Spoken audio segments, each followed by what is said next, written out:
The sand was still in his boots 12 years later. Ethan Cooper could feel it sometimes, late at night when the Chicago wind howled through the cracks in his apartment window, that grit between his toes that no amount of washing could remove. Afghanistan had a way of staying with you like that. The desert had marked him in ways that went deeper than the scar tissue on his left shoulder or the ringing in his ears that never quite went away. It was 3 in the morning when his phone rang. The sound cut through the silence of his studio apartment like a knife, sharp and unwelcome. Ethan sat up in the darkness, his hand already reaching for the nightstand before he was fully awake. Old habits. In Helmand Province, a phone call at 3 in the morning meant someone was dead or dying. In Chicago, it usually meant a drunk dial from someone he used to know, back when he used to have friends. But the number on the screen was one he hadn't seen in years. Montana area code. His heart did something strange in his chest, a skip and a lurch that made him catch his breath. Thomas Grayson's voice on the other end was tired, weighted with the kind of exhaustion that comes from delivering bad news at ungodly hours. The lawyer had known Ethan since he was a boy, one of those fixtures of small-town life who seemed to exist outside of time. Always old, always reliable, always there. Now his voice cracked at the edges, worn down by age and duty. She had passed peacefully in her sleep, Thomas said. No pain. That was important to say first, he explained, because Margaret Rose Cooper had lived 76 years and deserved to go gently into that good night. The stroke had come quick and clean, a mercy in its own way. She had been tending to her roses that afternoon, Thomas continued, his words careful and measured. Had dinner with Pete Davidson, her ranch manager. Watched the sunset from her porch like she did every evening. Went to bed at 9:30, same as always, and simply didn't wake up. Ethan stood in the darkness of his apartment, phone pressed to his ear, and felt the floor tilt beneath him. The walls of his cramped studio seemed to close in, the space suddenly too small to contain the grief that was expanding in his chest like a balloon filling with water. His grandmother, his Maggie, the woman who had raised him more than his own mother ever had, gone. The inheritance was substantial, Thomas continued, his lawyer voice taking over from his grandfather voice. The Wildflower Creek Ranch. All 2,200 acres of it, the main house, the barns, the livestock, the equipment, everything. Margaret had been very specific in her will. It all went to Ethan James Cooper, her only grandson. No conditions except one. He had to live on the property for a minimum of 365 consecutive days to claim full ownership. 1 year, 12 months, 52 weeks of his life. Ethan looked around his apartment, the stack of unpaid bills on the kitchen counter, the empty beer bottles lined up by the sink, the divorce papers he still hadn't signed 3 months after Jessica had moved out and taken half of everything that mattered and all of his self-respect. The phone number for his AA sponsor that he kept meaning to call but never did. The construction job he'd been fired from 2 weeks ago for showing up late one too many times, smelling like last night's regrets. Chicago had nothing left for him but ghosts and bad decisions. Thomas was still talking, something about paperwork and estate taxes and a letter Margaret had left, but Ethan wasn't really listening anymore. He was remembering summers, the smell of hay and horses, the way the Montana sky stretched on forever, so big and blue it made your chest hurt. His grandmother's hands, strong and weathered, teaching him to tie a lasso knot. Her laugh, deep and genuine, when he'd finally managed to stay on a horse for more than 30 seconds. The memory that came to him now, standing in his dark apartment with his life in ruins around him, was from the summer he turned 10. He'd been angry about something, the way 10-year-old boys get angry about everything and nothing. His father had just left. Not died, not deployed, just left. Walked out one Tuesday morning and never came back. And Ethan had taken it out on the world, picking fights, breaking things, making himself as small and mean as the hurt inside him felt. Maggie had found him in the barn, crying into the neck of an old mare named Rosie. She didn't say anything at first, just sat down in the hay beside him and waited. When he finally looked at her, eyes red and face streaked with tears, she'd put her arm around his shoulders and pulled him close. Some men run, she'd said. That's their nature. But some men stand. And you, Ethan Cooper, you're the standing kind. I can see it in you. Don't ever doubt that. He'd believed her then, believed it through 4 years of high school, through the recruiter's office, through boot camp and deployment. Believed it right up until the day his convoy hit that IED outside of Sangin and 3 of his brothers died while he lived. Then he'd stopped believing much of anything. But Maggie never had stopped believing in him. Even when he came back from Afghanistan broken and angry and barely recognizable. Even when he moved to Chicago to get away from the memories and ended up drowning in new ones. Even when he stopped calling, stopped visiting, stopped being the grandson she deserved. She'd never stopped believing. Thomas was asking if he was still there. Ethan cleared his throat, found his voice somewhere in the wreckage. "I'll be there in 2 days," he said. He quit his construction job by leaving his hard hat and tool belt on the foreman's desk with a note that said, "Family emergency." It wasn't a lie. He packed everything he owned into his pickup truck, a beat-up Ford F-150 that had seen better decades. Clothes, tools, a box of books he never read, his discharge papers, a photo album he couldn't look at without drinking. It all fit in the truck bed with room to spare. 38 years of life reduced to what could fit in 6 square feet. The drive from Chicago to Copper Ridge, Montana was 1,400 miles of American highway. 2 full days of nothing but road and thoughts you couldn't outrun. Ethan left before dawn, the city still sleeping off its Friday night as he merged onto I-90 West and pointed the truck toward a future he couldn't quite picture yet. The landscape changed gradually, then all at once. The dense urban sprawl of Chicago gave way to Wisconsin farmland, green and rolling and dotted with red barns. Then the fields of Minnesota, vast and flat, stretching to horizons that seemed to expand with every mile. South Dakota brought the Badlands, those ancient rock formations that looked like God had gotten angry and punched holes in the earth. And then, finally, Montana, big sky country. The name wasn't just marketing. The sky here was different, bigger somehow, as if the atmosphere itself had more room to breathe. Ethan felt something in his chest loosen as he crossed the state line. Some knot he'd been carrying for so long, he'd forgotten it was there. He stopped for the night at a truck stop outside of Billings, ate a burger that tasted like cardboard, and slept in his truck with the windows cracked, the cool mountain air washing over him like a baptism. In his dreams, he was back in the desert, but this time when the bomb went off and the world turned to fire and screaming, his grandmother was there, standing in the smoke, calm and solid, her hand reaching out to him. "Wake up, Coop," she said. "You're almost home." He woke with the sun, his neck stiff and his mouth tasting like copper. But for the first time in years, he'd slept through the night without waking in a cold sweat, reaching for a rifle that wasn't there. Copper Ridge appeared on the horizon just after noon on the second day. Population 3,400, the sign said, though Ethan suspected that number hadn't been updated since the 90s. It was the kind of town that existed in the space between somewhere and nowhere. Small enough that everyone knew everyone, big enough to have its own problems. Main Street looked exactly as he remembered it. The Copper Ridge Diner with its neon sign that had been broken for 20 years. The hardware store run by the Chen family. The post office that doubled as a community center. The sheriff's office, a squat brick building that had seen better days but still stood solid and permanent. Ethan pulled into the diner parking lot. His stomach was empty and his head was starting to ache. But more than that, he needed a moment. One last breath before he drove those final 15 miles to the ranch and faced whatever was waiting for him there. The diner smelled like coffee and bacon grease and nostalgia. A dozen heads turned when he walked in, that small-town reflex of cataloging strangers. But then recognition rippled through the room. Faces softened.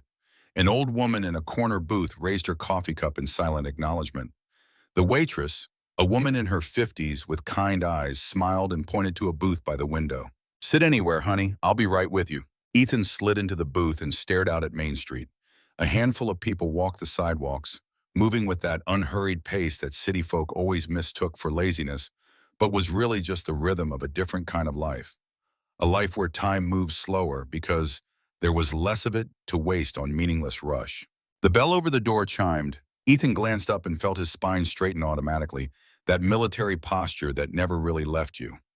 Sheriff Tom Whitaker stood in the doorway, his uniform crisp despite the heat, his face weathered in the way that came from 50 years of Montana weather and hard decisions. Tom was 61 now, though he carried his age well. He'd been sheriff for 3 decades. A fixture in Copper Ridge, the same way the mountains were a fixture, permanent and unmovable. He'd known Maggie Cooper for 40 years. Had been there the day Ethan was born. Had been the one to drive Ethan to the bus station when he'd left for boot camp, fresh-faced and stupid and sure he was going to save the world. The sheriff crossed the diner in 4 long strides and stood beside Ethan's booth, looking down with eyes that missed nothing and judged less than you'd expect. "Ethan Cooper," he said. His voice was gravel and honey mixed together. "Been a long time, son."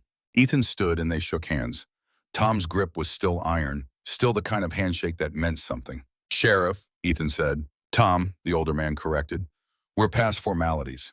Sit down. I'll join you if that's all right." They sat across from each other, 2 men separated by decades but connected by the same woman, the same land, the same understanding that some things mattered more than the distance time created. The waitress brought coffee without being asked. Tom wrapped his hands around the mug and studied Ethan with the kind of attention that made you want to confess things you hadn't even done yet. "I'm sorry about Maggie," Tom said finally. "She was the best of us. Always was." Ethan nodded, not trusting his voice yet. Tom continued, his words careful. "She talked about you a lot, especially these last few months. Said you were finding your way. Said you'd come home when you were ready." Ethan stared into his coffee. The irony wasn't lost on him. He'd come home because she'd died, not because he'd found his way. But maybe that was the same thing in the end. The sheriff leaned forward slightly, his voice dropping to something more private despite the empty diner. "I need to tell you something, and I need you to listen carefully. Maggie was worried these last few months. More than worried, scared if I'm being honest, and Maggie Cooper didn't scare easy." Ethan looked up sharply. "Scared of what?" Tom glanced around the diner, that cop instinct for making sure no one was listening. There were some people asking questions about the ranch, outsiders, started maybe 2 years back, wanting to know about property values, land surveys, water rights. Maggie called me twice about a man who kept showing up, pushing her to sell. "Sell?"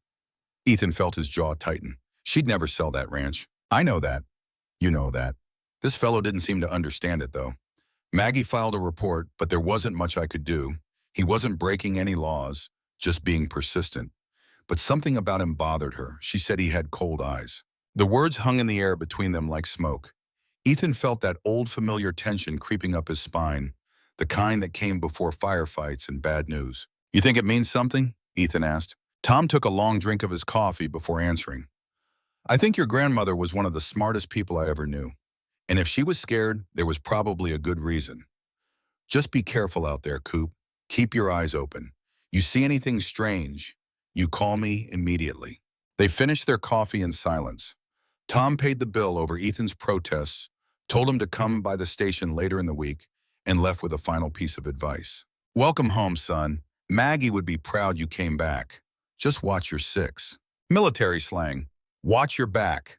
Tom had never served, but he knew enough veterans to speak the language. Ethan sat alone in the booth for another 10 minutes, staring out at Main Street and processing what he'd heard.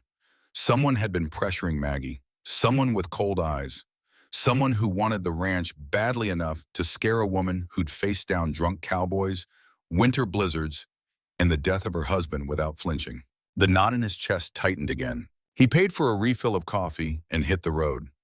The final 15 miles to Wildflower Creek Ranch passed in a blur of memory and anticipation. He knew every turn, every landmark. The creek that ran under the old stone bridge, the stand of cottonwood trees that his grandfather had planted 50 years ago, the fence line that marked the beginning of Cooper land, stretching north and east as far as you could see. And then finally the house. Wildflower Creek Ranch sat in a valley between 2 ridges, protected from the worst of the winter winds but open enough to catch the summer sun. The main house was a 2-story log structure that had been built in 1947 by Ethan's great-grandfather, a man who'd come back from World War II and decided he'd seen enough of the world to know that this corner of Montana was as close to heaven as a man could ask for. The logs were weathered silver gray now, but the house stood solid and square, exactly as it had for 77 years. A wraparound porch circled the first floor, the kind of porch that was made for siding and thinking and watching the world go by at its own pace. Rocking chairs that Ethan had sat in as a boy still lined the railing. His grandmother's flower boxes still hung beneath the windows, though the petals were starting to wilt now, untended. Behind the house stood 2 massive barns, their red paint faded but their bones still strong. 6 horse stables ran along the eastern fence line, a chicken coop near the back porch, and beyond all of it, pasture land that rolled away toward the mountains, dotted with black Angus cattle that moved slow and peaceful through the afternoon heat. Ethan parked his truck in the gravel driveway and sat for a long moment with his hands still on the steering wheel. This was it, the place where he'd learned to ride and rope and work with his hands. The place where he'd been happy, back when happiness was still something that came easy. The place his grandmother had died alone. That thought hit him like a fist to the gut. She'd been here by herself when it happened. Went to bed and didn't wake up. And he'd been in Chicago, drowning in self-pity and beer, too wrapped up in his own pain to pick up the phone and call. He'd never forgive himself for that, never. A voice called out from the direction of the barn. Ethan looked up to see a figure approaching, tall and lean, and moving with the slightly bow-legged gait of a man who'd spent more time on horses than his own 2 feet. Pete Davidson was 69 years old and looked like he'd been carved from the same wood as the barn behind him. His face was all angles and sun damage, weathered in a way that made you think of old leather and ancient trees. He wore jeans that had been washed 1,000 times and a flannel shirt with the sleeves rolled up over forearms that were still corded with muscle despite his age. Pete had been the ranch manager for 42 years, had served in Vietnam, came home with his own demons, and found salvation in the work of keeping land and livestock alive through Montana winters and economic downturns. Maggie had hired him in 1982 when he'd shown up looking for work and redemption, and he'd been here ever since. Now he walked toward Ethan with tears running down his weathered face, not bothering to wipe them away. They met halfway between the truck and the house and embraced without words. Pete's shoulders shook once, twice, then stilled. When they pulled apart, the old man gripped Ethan's shoulders and looked at him with eyes that had seen too much war and too much loss, but somehow still held kindness. "She talked about you every damn day," Pete said, his voice rough as gravel. "Every single day, Coop, even at the end, especially at the end." Ethan couldn't speak, just nodded. Pete released him and stepped back, wiping his face with the back of his hand. "I got the house ready for you, cleaned everything up, made sure the utilities were all current. There's food in the fridge, your bed's made up. I figured you'd want to stay in your old room." Ethan found his voice. "Thank you, Pete." The older man shook his head. "Don't thank me. This is what family does. And your family, same as Maggie was, same as this place is." They stood in the driveway as the afternoon sun angled lower in the sky, casting long shadows across the valley. A hawk circled overhead, riding the thermals. In the distance, cattle lowed. A horse whinnied from one of the stables. The sounds of the ranch, the rhythm of this life, surrounded them like a song Ethan had forgotten he knew. "I need to tell you something," Pete said after a moment. His tone had changed, gone serious in a way that made Ethan's attention sharpen. "Maggie was worried those last few months, real worried. She didn't tell me everything, but I could see it in her. The way she'd checked the locks twice, the way she'd watched the road like she was expecting someone." "Tom mentioned something similar," Ethan said. "Something about a man trying to buy the ranch?" Pete nodded slowly. "More than trying, pushing.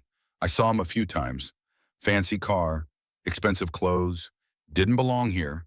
He'd show up unannounced, always with some new offer. Maggie would send him away, but he kept coming back.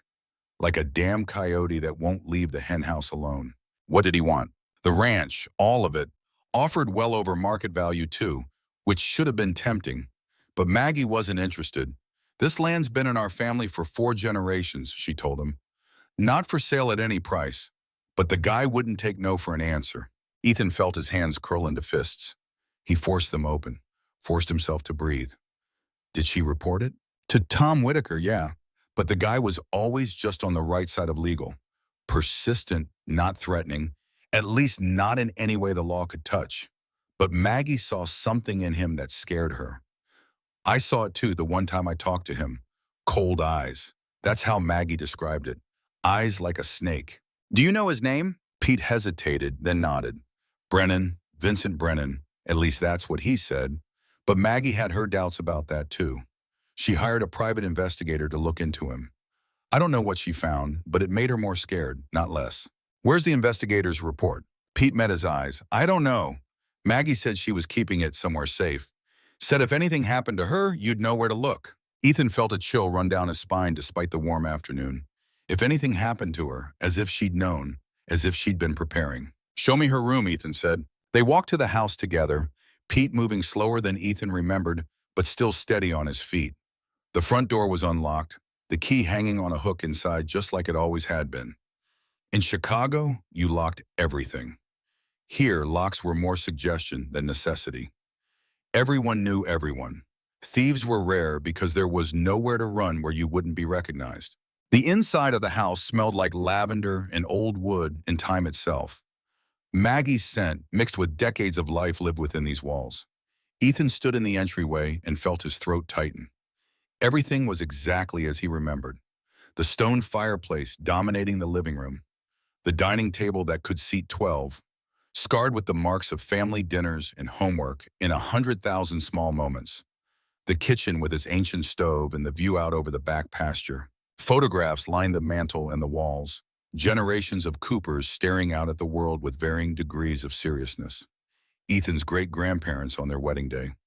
His grandfather in his army uniform, young and proud, before Korea took something essential from him.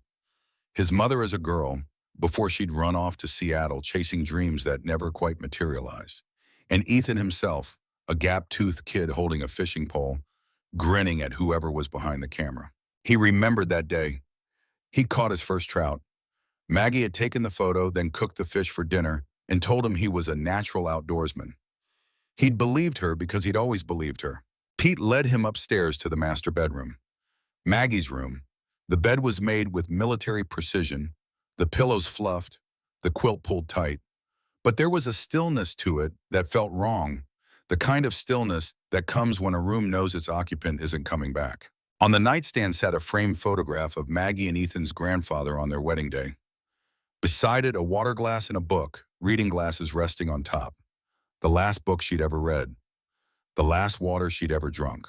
Ethan forced himself to look away before the grief could swallow him whole. "I'll leave you to it," Pete said quietly.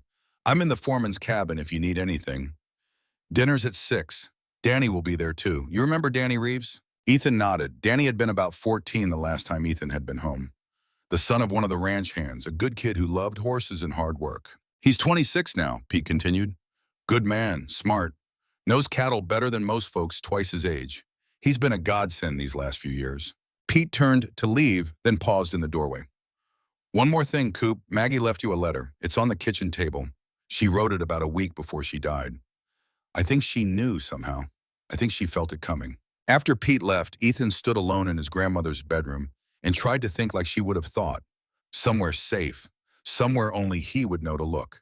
He scanned the room slowly, his eyes tracking over furniture and floorboards and walls. The closet yielded nothing but clothes and shoes and the faint scent of the perfume she'd worn for 50 years. The dresser drawers were organized with the kind of precision that spoke to a life lived deliberately, but nothing unusual, nothing hidden. He was about to give up when his eyes landed on the old cedar chest at the foot of the bed. His grandfather had built it as a wedding gift, carved their initials into the lid. M and J, intertwined forever in wood and time. Ethan knelt beside it and lifted the lid. Inside were quilts and photo albums and the accumulated treasures of a long life. But underneath, wrapped in a silk scarf, was something that didn't belong. A lockbox. Small, metal with a combination lock. His heart started beating faster. He lifted it out, feeling the weight of it. Not heavy enough to be full of papers, but something was inside. The combination. He needed a combination. Ethan sat back on his heels and thought, what numbers would Maggie use? Her birthday? No, too obvious. Their anniversary? Maybe. He tried both. Neither worked. Then it hit him, his own birthday, July 11th, 1975. She'd always made a big deal about it, baking him cakes from scratch, even after he'd grown too old to care about birthdays. She'd called him her summer miracle. 07111975. The lock clicked open. Inside the box were 3 things. First, a flash drive. No label, just plain black plastic. Second, a stack of photographs. And third, a letter in a sealed envelope with his name written across the front in Maggie's careful handwriting. Ethan picked up the photographs first. There were 12 of them, printed on regular photo paper, slightly grainy as if taken from a distance with a telephoto lens. Every single one showed the ranch, the house from different angles, the barns, the pastures, the property line, and in the corner of each photo, a timestamp. They spanned from August 2019 to March 2020. Someone had been surveilling the ranch for almost 5 years. The realization settled over him like cold water. This wasn't casual interest. This was reconnaissance, planning, the kind of long-game stalking that spoke to serious intent. Ethan set the photos aside and picked up the flash drive. He needed a computer. His laptop was in the truck. He started to stand, then stopped. The letter. He should read the letter first. His hand shook slightly as he opened the envelope. Maggie's handwriting covered 2 pages, the script slightly shaky but still legible. He recognized the pen she'd used, the blue ink she'd preferred, the way she dotted her I's with little circles instead of dots. All of it so familiar it hurt. The letter began simply, "My dearest Coop, if you're reading this, then I've gone on to whatever comes next, and you've come home like I knew you would. I wish I could be there to see your face, to hug you one more time, to tell you how proud I am of the man you've become despite all the hardships life has thrown at you. But since I can't, these words will have to suffice. First and most important, I love you. I've loved you since the moment you were born, and I'll love you long after I'm dust and memory. You have always been the light of my life, the sun I never had, the hope I held on to during dark times. Whatever else you take from this letter, take that. Second, the ranch is yours now, free and clear. There are no debts, no liens, nothing that should complicate the inheritance. The lawyers will tell you about the 1-year residency requirement, but that's standard, and frankly, I think a year here might be good for your soul. This land has a way of healing what's broken. It healed your grandfather after the war. It healed Pete when he came to us lost and hurting. And I believe it can heal you too, if you let it. Third, and this is where things get complicated, I need you to be careful. There's a man named Vincent Brennan who's been trying to buy this ranch for the past 2 years. He started polite, making reasonable offers through realtors. But when I refused to sell, he got more persistent, more aggressive. He's shown up here unannounced more times than I can count. He's made veiled threats, and Coop, there's something wrong with him. Something fundamentally broken behind his eyes. I hired a private investigator to look into him. What we found terrified me. Vincent Brennan isn't his real name. He's had at least 3 different identities over the past 15 years. He's been involved in questionable land deals across the Mountain West. And there's one case in Wyoming where an elderly rancher died under suspicious circumstances just days after refusing to sell to a man matching Vincent's description. The police ruled it an accident, but the family had their doubts. I've documented everything I could. The flash drive in this box contains a video I recorded, a kind of testimony in case something happens to me. I know that sounds paranoid, but I'd rather be paranoid and wrong than trusting and dead. There are also files from the investigator, photos, records, everything I could gather. The most important thing you need to know is this. Vincent has gotten closer than I ever wanted him to. He's been dating your mother. I found out 6 months ago. They met on some dating website for people our age, and from what Claire tells me, they're getting serious. She talks about him like he's her savior, her second chance at happiness after your father died. And Coop, I don't know how to tell her that the man she's falling in love with might be a predator who's using her to get to this ranch. I've tried, God knows I've tried, but she thinks I'm just being overprotective, jealous of her new relationship. We've barely spoken in months because of it. It's breaking my heart, but I can't let her marry this man without knowing the truth. By the time you read this, I'll be gone. But please, please be careful. Protect yourself. Protect Claire, even if she doesn't want protecting. And protect this land, because it's not just property, it's legacy, it's family, it's home. There's a safe in the basement, behind the old water heater. The combination is the date we first brought you to the ranch. 06-15-1977. Inside, you'll find more documents, some cash for emergencies, and my will. Everything is in order. Everything is yours. I'm sorry I won't be there to help you navigate what comes next. But I have faith in you, Ethan Cooper. You're stronger than you know, braver than you believe, and you're exactly the kind of man this ranch needs. Live your life here. Build something good.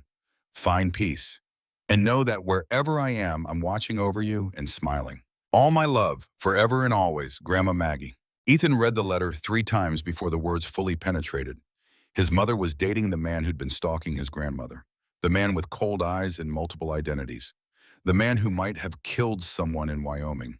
And Maggie had been too scared to tell Claire the truth because she'd thought her daughter wouldn't believe her. He stood up, the letter still clutched in his hand, and walked to the window.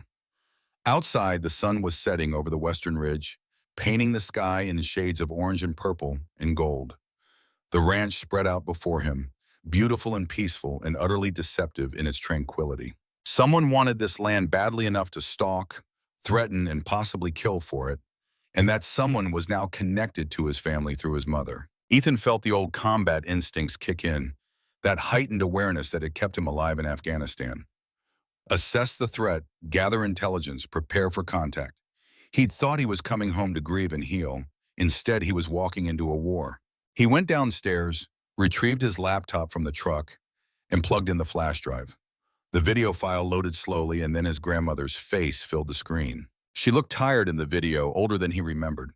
She was sitting in this very kitchen, the afternoon light slanting through the windows behind her. She cleared her throat once, twice, then began to speak. "Coop, if you're watching this, then the worst has happened, and I didn't get a chance to tell you all of this in person. I'm going to be direct because time might be short. There's a man named Vincent Brennan, though that's not his real name. His real name is Richard Vance, and before that he was Michael Brenner. He's a con man, a predator who targets elderly landowners. His pattern is always the same: charm, persistence, escalation, and if necessary, elimination." She paused, took a shaky breath, then continued. "He's been after this ranch for 2 years. At first it was just annoying. Then it got scary. He's made threats, though always vague enough that the police can't do anything. He's shown up here when he knows I'm alone. And recently I've been feeling unwell in ways that don't make sense. Dizzy, nauseous, heart palpitations. My doctor says it's just age, but the symptoms only started after Vincent began bringing me food. Baked goods, casseroles, always something homemade and thoughtful. I stopped eating them 2 weeks ago, and I'm already feeling better. I think he's been poisoning me. Slowly, carefully. Nothing that would show up on a standard test, nothing that would raise suspicion, just enough to weaken me, to make my eventual death look natural. The investigator I hired found evidence that Vincent did something similar in Wyoming. An elderly man named Harold Chen owned 1,200 acres near Jackson Hole. Vincent wanted it for development. Harold refused to sell. 3 months later, Harold fell down a flight of stairs and broke his neck. The police called it an accident, but the investigator found hospital records showing Harold had been experiencing the same symptoms I've been having: dizziness, confusion, heart issues, all of which could be caused by certain types of slow-acting poisons. Vincent inherited nothing from Harold's death, but Harold's daughter, devastated by grief, sold the property 6 months later for a fraction of its value. Guess who bought it? A shell company that traces back to Vincent. Maggie's face on the screen was grim now. All the warmth and humor Ethan remembered stripped away by fear and determination. The worst part, Coop, is that he's gotten to Claire, your mother. He's been dating her for almost a year now. I found out 6 months ago, and I've been trying to warn her, but she won't listen. She thinks I'm jealous, that I can't stand to see her happy. She doesn't know what I know. She doesn't see what I see. I'm terrified that if something happens to me, Vincent will use Claire to get to this ranch. Through marriage, through manipulation, through whatever means necessary. And Claire has no idea she's being used. So I'm leaving you everything, Coop, not to exclude your mother, but to protect her, to protect this land, to protect our family's legacy from a man who sees it as nothing more than a profitable transaction. Be careful. Be smart. And for God's sake, don't trust Vincent Brennan or Richard Vance or whatever name he's using now. He's dangerous in ways that are hard to prove but easy to feel. I love you, grandson. I'm sorry I'm leaving you with this mess, but I know you can handle it. You're a Marine, you're a Cooper, and Coopers don't back down from a fight. The video ended. Ethan sat in the darkening kitchen and stared at the blank screen. His grandmother had known she was in danger, had documented everything, had tried to warn him from beyond the grave. And somewhere out there, a man with cold eyes and multiple identities was dating his mother and waiting for his chance to take everything. Ethan closed the laptop and walked out onto the front porch. The sun was gone now, the sky fading from purple to black. Stars were beginning to appear, that incredible blanket of light you could only see this far from cities.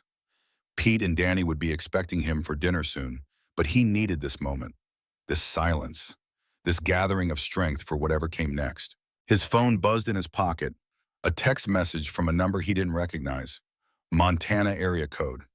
He opened it and his blood went cold. "Welcome home, Ethan. I'm sure we'll be seeing each other very soon. Your mother talks about you constantly. She's very proud, as am I in my own way. After all, we're practically family now. Best regards, Vincent." Ethan's hands tightened around the phone until his knuckles went white. The enemy had just revealed himself, had made the first move, and the game, whatever it was, had officially begun. He looked out at the ranch, at the land his family had held for 4 generations, at the home his grandmother had died protecting. And he made a decision right there on that porch in the gathering darkness. Vincent Brennan, or whatever his real name was, had picked the wrong family to prey on. He'd killed the wrong woman. And he'd made the mistake of thinking that just because Ethan was broken, he wasn't still dangerous. Some men run, Maggie had told him all those years ago. But some men stand. Ethan Cooper was done running. The war had come home, and this time he wasn't going to lose. Sleep came hard that first night back at the ranch. Ethan lay in his childhood bed, staring at the ceiling. He'd stared at 1,000 times before, but everything felt different now. The house made sounds he'd forgotten. Wood settling, wind finding gaps in the window frames, the distant call of a coyote somewhere out in the darkness. Sounds that used to comfort him now set his nerves on edge. Every creak a potential threat, every shadow a possible intruder. Vincent's text message played on a loop in his mind. "We're practically family now." The words carried weight beyond their surface meaning. A threat wrapped in pleasantries. A warning disguised as welcome. The kind of psychological warfare that left no bruises but landed just as hard. He finally gave up on sleep around 4:30 and went downstairs in the pre-dawn darkness. The kitchen was exactly as Maggie had left it. Coffee in the canister by the stove, her favorite mug hanging on its hook. The morning routine she'd followed for 50 years still mapped out in the placement of objects, waiting for hands that would never return. Ethan made coffee the way she'd taught him. No measuring, just feel. The right amount was when the grounds looked like they were enough. The water went in until it felt right. Maggie had cooked and lived by instinct, by a kind of knowledge that came from repetition and attention rather than instruction. She tried to teach him that way of being in the world, that trust in your own senses. He'd forgotten it somewhere between Helmand Province and Chicago. The coffee was strong and bitter and perfect. He took it out to the porch and watched the sun come up over the eastern ridge. This was Maggie's hour, that space between darkness and day, when the world held its breath and anything seemed possible. She'd sit right here in this rocking chair, watching the light change, planning her day, or just being present in the miracle of another morning. Ethan sat in her chair and tried to feel whatever she'd felt. Peace, maybe. Purpose. The certainty that came from knowing exactly where you belonged. But all he felt was the weight of responsibility pressing down on his shoulders and the hollow ache of grief in his chest. The sound of boots on gravel pulled him from his thoughts. Pete Davidson emerged from the foreman's cabin, already dressed for work despite the early hour. The old man moved with that slightly stiff gait of someone whose body had been used hard for 7 decades. But he moved with purpose. Pete didn't believe in wasted motion or wasted time. They acknowledged each other with nods. Pete poured himself coffee from the pot Ethan had made and joined him on the porch. For a long moment, they just sat together in the growing light, 2 men who understood that silence could be its own form of communication. Finally, Pete spoke. "Danny and I can handle the ranch work for a while. You need time to get your feet under you, figure out what you're dealing with." Ethan shook his head. "I need to work, need to do something with my hands, or I'll go crazy thinking about all of this." Pete studied him with those sharp eyes that missed nothing. "You thinking about going after this Vincent character?" "I'm thinking about a lot of things. Don't do anything stupid, Coop. Maggie wouldn't want you throwing your life away on revenge." The words hit harder than Pete probably intended. Ethan set down his coffee mug and looked at the older man. "Did she ever talk to you about him? About what she suspected?" Pete was quiet for a moment, his jaw working as he chose his words carefully. "She told me some. Not everything, but enough. She was scared, which scared me because Maggie didn't scare easy. She asked me to keep an eye on things, watch for anyone snooping around. Last few months I slept in the barn some nights, just to be close to the house. Did you see anything? Nothing concrete. But there were nights I'd hear a vehicle on the road, slowing down near the property line. Never turning in, just slowing down, like someone was checking on something. And once, maybe 6 weeks ago, I found fresh tire tracks up by the north fence. Someone had pulled off the road onto our land, drove maybe 50 yards in, then turned around and left. No reason for it. We don't have anything up there worth seeing unless you're surveying the property. The realization settled cold in Ethan's gut. Vincent had been watching, planning, learning the layout of the land like a predator learning the territory of its prey. Pete continued, his voice dropping lower. There's something else you should know. About 2 months ago, Maggie changed her will. She'd always had it set up to leave everything to Claire, your mom, with the understanding it would come to you eventually. But she changed it to leave it directly to you with that 1-year residency clause.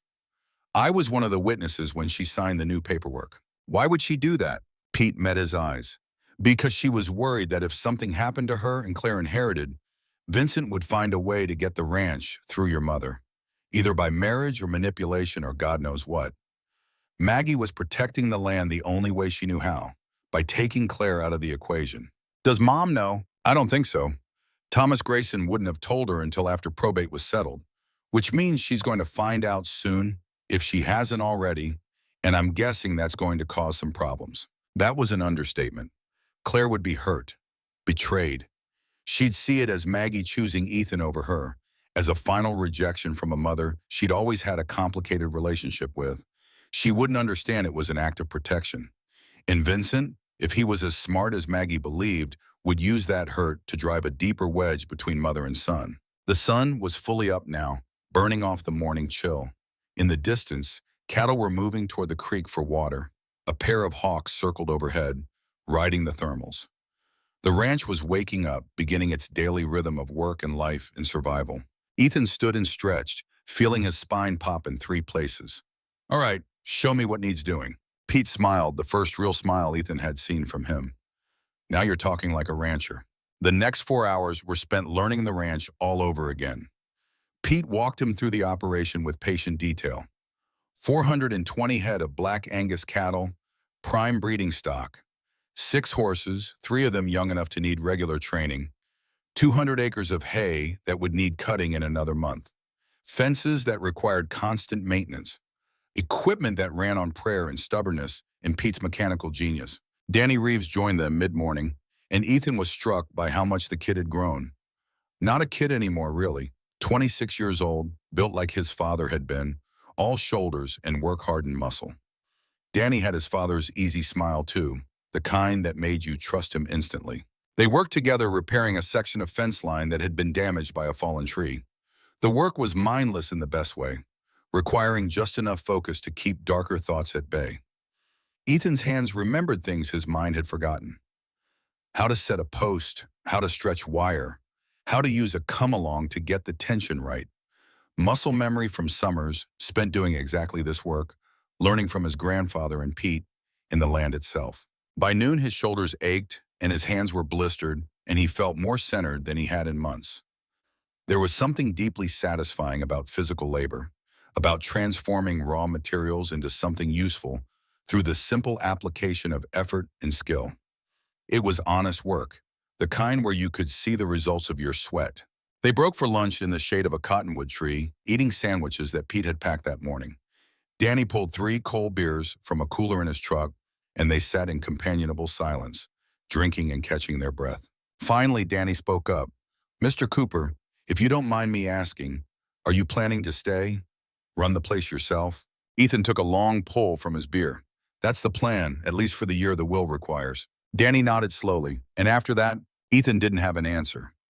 He hadn't thought that far ahead. A year seemed like an eternity right now, an impossible stretch of time when every day felt like walking through mud. But Danny deserved honesty. I don't know yet. A lot depends on what happens in the next few months. Because of that Vincent guy? Danny's voice was careful, but there was an edge to it. We've seen him around. He came by the ranch 3 times in the last month, always when Maggie was alone. Pete and I started making sure one of us was always close to the house after that. What did you think of him? Danny's jaw tightened. I think he's the kind of man my dad taught me to watch out for. Too smooth, too quick with compliments. The kind who shakes your hand while figuring out how to pick your pocket. Pete grunted in agreement. Your dad was a good judge of character, Danny, and he was right about Vincent. Something's wrong with that one, wrong in a way that doesn't show until it's too late. They finished lunch and got back to work. The afternoon passed in a haze of heat and effort. Ethan felt his body remembering rhythms it had forgotten, his muscles protesting, but also waking up to the demands being placed on them. This was the kind of tired that felt earned, honest, the opposite of the exhaustion that came from insomnia and anxiety. It was close to 5 when Ethan's phone rang. He almost didn't answer, didn't recognize the number. But something made him swipe to accept. His mother's voice hit him like cold water. Ethan? Honey, is that you? He stepped away from Pete and Danny, walking toward the creek for privacy. Hey, Mom. Oh, thank God. Claire's voice broke, and he could hear tears underneath the words. I just heard about Grandma, about the will. Ethan, I need to see you. We need to talk. His chest tightened. The hurt in her voice was real and raw, and despite everything, despite all his complicated feelings about his mother and her choices, he hated hearing her in pain. Okay, he said. When? Now, today. I'm in town at the Copper Ridge Diner. Can you come? He looked back at Pete and Danny, still working on the fence, looked at the ranch spread out around him, his grandmother's legacy and his burden. Then he thought about Vincent Brennan and the game that was being played and the fact that his mother was a pawn who didn't know she was on the board. I'll be there in 30 minutes. The drive into town gave him time to think, to prepare. He didn't know what Claire wanted or what she knew, but he needed to be careful. Vincent had gotten his hooks into her deep. Any attempt to pull her away too quickly might only drive her closer to him. The Copper Ridge Diner was the same as it had been that morning, the same as it had been for 40 years. Chrome and vinyl and the smell of coffee and pie. Claire sat in a booth near the back, her hands wrapped around a mug, her eyes red from crying. She looked older. That was Ethan's first thought. It had been 3 years since he'd seen her in person, and time had not been kind. Her hair was more gray than brown now. New lines had appeared around her eyes and mouth. She carried herself with a fragility that made something ache in his chest. When she saw him, she stood up so fast she almost knocked over her coffee. Then she was across the diner and wrapping him in a hug that smelled like her perfume and desperation and all the years they'd spent not quite connecting. I'm so sorry, she whispered into his shoulder. About Grandma, about not calling you, about everything. They sat down across from each other, and for a long moment, neither of them knew what to say. A waitress came by with menus, but Claire waved her away. This wasn't about food. Finally, Ethan broke the silence. How are you holding up? Claire wiped her eyes with a napkin. How do you think? My mother just died, and apparently she didn't trust me enough to leave me the family ranch. Do you have any idea how that feels? The pain in her voice was genuine, and Ethan felt it cut into him, but he also heard something else underneath, something that sounded rehearsed, as if she'd been working up to this conversation, preparing her grievances. Grandma loved you, Mom. She was trying to protect you. Protect me? From what? From my own inheritance? Claire's voice rose slightly, drawing glances from other diners. She left everything to you. The house, the land, everything. What does that say about how she felt about me? It says she was scared. Ethan kept his voice low, forcing Claire to lean in to hear him. It says she knew something you don't. What are you talking about? Vincent Brennan. Claire's expression changed instantly. Closed off. Defensive. Her shoulders went back and her jaw set in a way that told Ethan he'd just stepped onto dangerous ground. What about Vincent? Grandma didn't trust him. She thought he was using you to get to the ranch. That's ridiculous. Claire's voice was sharp now, brittle. Vincent loves me. He's been nothing but supportive and kind. He helped me through your father's death when no one else did. Where were you and Vincent when Grandma died? The question seemed to catch her off guard. What? Simple question. Where were you? Claire's eyes narrowed. We were in Denver. Vincent had business meetings. Why does that matter? Did you come to the funeral? The silence that followed was answer enough. Claire looked down at her coffee mug, her fingers tightening around it. I wanted to, she finally said, but Vincent said it might be better to give you space to let you grieve without complications. Ethan felt anger rising in his chest, hot and dangerous. He died in Afghanistan fighting that anger. The kind that made you do stupid things that got people killed. But here it was again, burning just as bright. Complications, he said flatly. Your own mother's funeral was a complication. Don't you dare judge me. Claire looked up, and there were tears streaming down her face now. You disappeared to Chicago for 3 years. Barely called, never visited. I was alone, Ethan.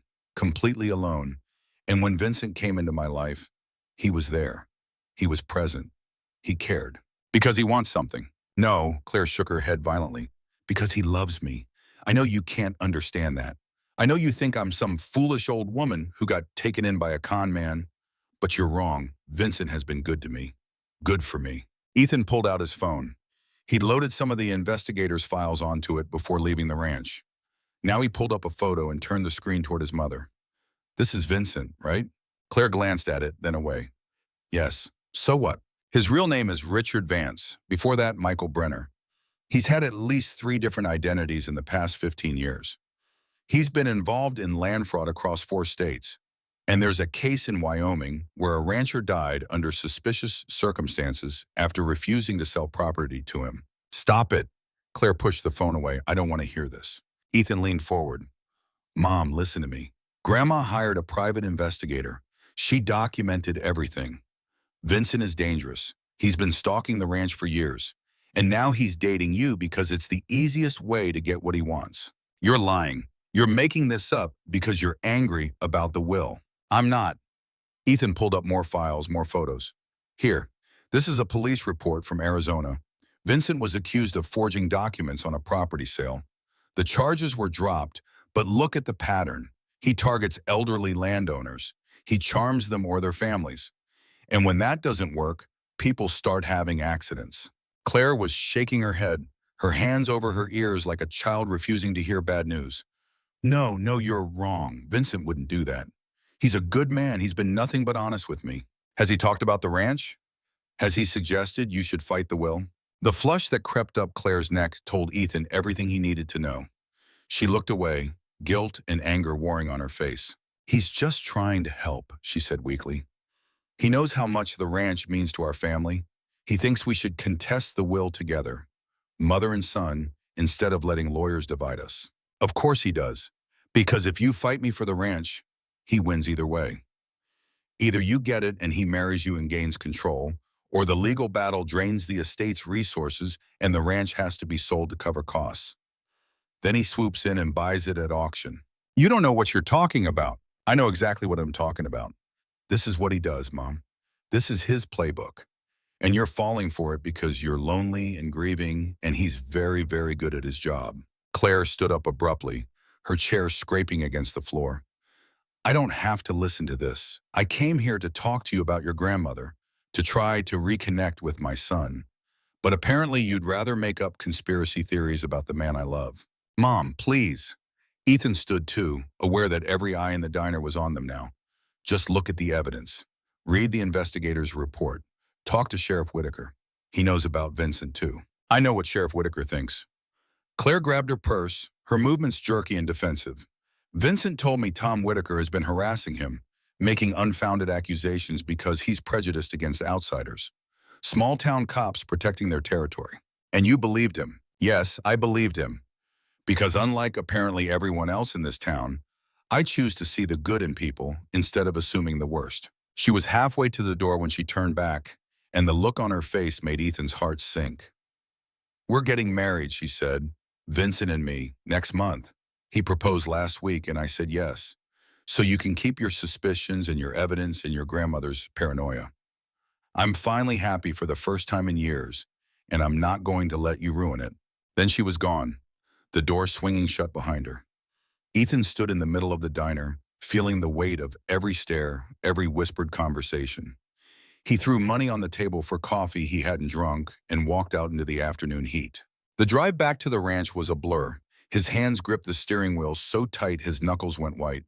His mother was going to marry Vincent Brennan in a month, which meant the timeline had just accelerated dramatically.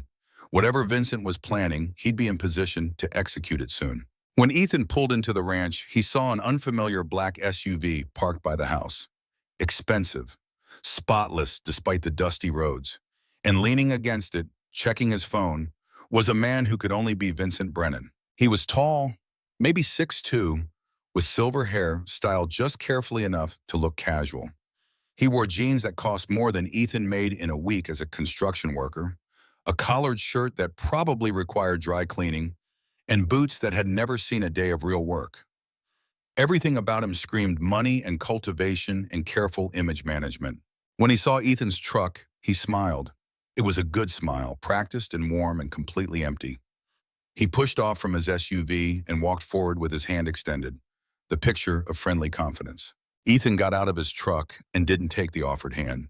They stood 3 feet apart, and Ethan used every bit of his military training to read the man in front of him. Vincent Brennan's eyes were his tell. They were gray-blue and cold, assessing everything with the calculated attention of a predator. His smile never reached those eyes.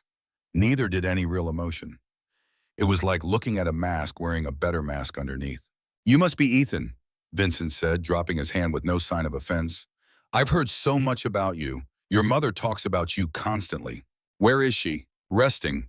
She was quite upset after your conversation." Vincent's voice carried just the slightest hint of reproach. "I understand grief makes people say things they don't mean, but you really hurt her." Ethan felt his jaw tighten. "You need to leave. This is private property." "I'm aware." Vincent glanced around the ranch with the kind of appraising look that made Ethan's skin crawl. "Quite a spread you've inherited.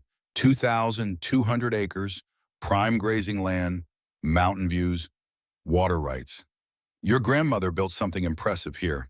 Built, protected, and would have died to keep it from people like you." Vincent's smile widened, but his eyes got colder. "People like me? I'm not sure what you mean." "I'm just a man who cares about your mother and wants to help her through a difficult time. You're a fraud with 3 different names and a history of stealing land from elderly people." For just a moment, the mask slipped. Something dark and mean flashed across Vincent's face, quick as a snake strike and just as poisonous. Then the smile was back, but it looked different now, more honest in its falseness. "You've been listening to your grandmother's paranoid fantasies," Vincent said softly. "I had hoped we could move past that. Margaret was a wonderful woman, but she wasn't well these last few months. Confusion, memory problems. It's sad, really, watching someone's mind go." "There was nothing wrong with her mind." "No? Then why was she seeing things that weren't there? Making accusations she couldn't prove? Hiring private investigators to follow people based on nothing but elderly suspicion?" Vincent took a step closer, and Ethan forced himself not to back up. They were the same height, but Vincent carried himself with the confidence of a man who'd never actually had to fight. Everything about his posture screamed threat, but it was the threat of lawyers and money and power, not fists. "Let me be very clear, Ethan." Vincent's voice dropped to something intimate and dangerous. "I'm going to marry your mother. That makes us family, and families should work together, not against each other. This ranch is too big for one person to manage. The property taxes alone are staggering. The maintenance costs, the equipment, the labor. You're going to run out of money long before your year is up." He paused, let that sink in. "I'm willing to help, invest in the operation, take some of the burden off your shoulders.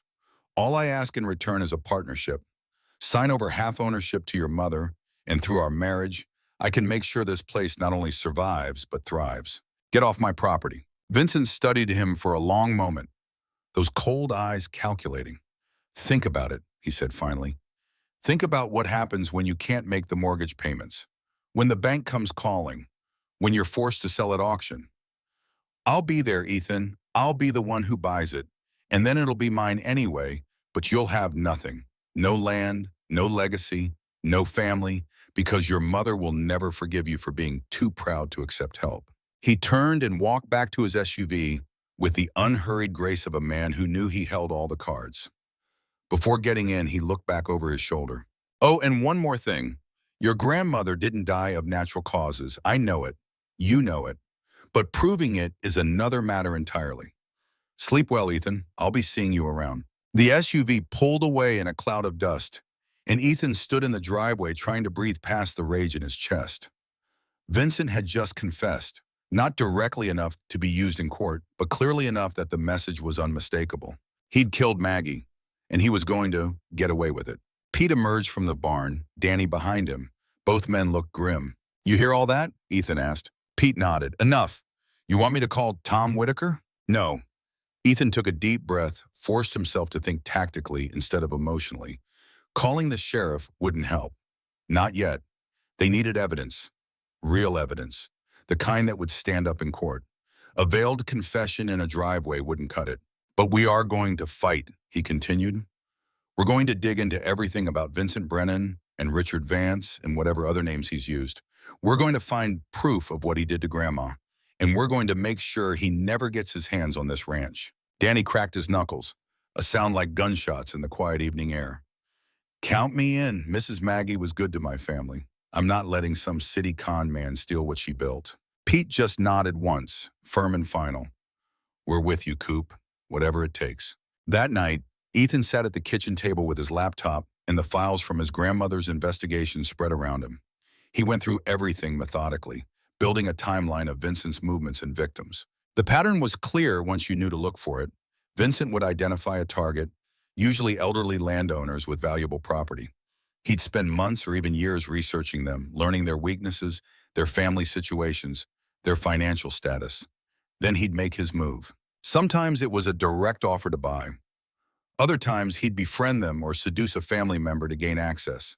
He'd use fake companies, forged documents, and carefully constructed lies. And when charm didn't work, he'd escalate. There were 5 documented cases before Maggie.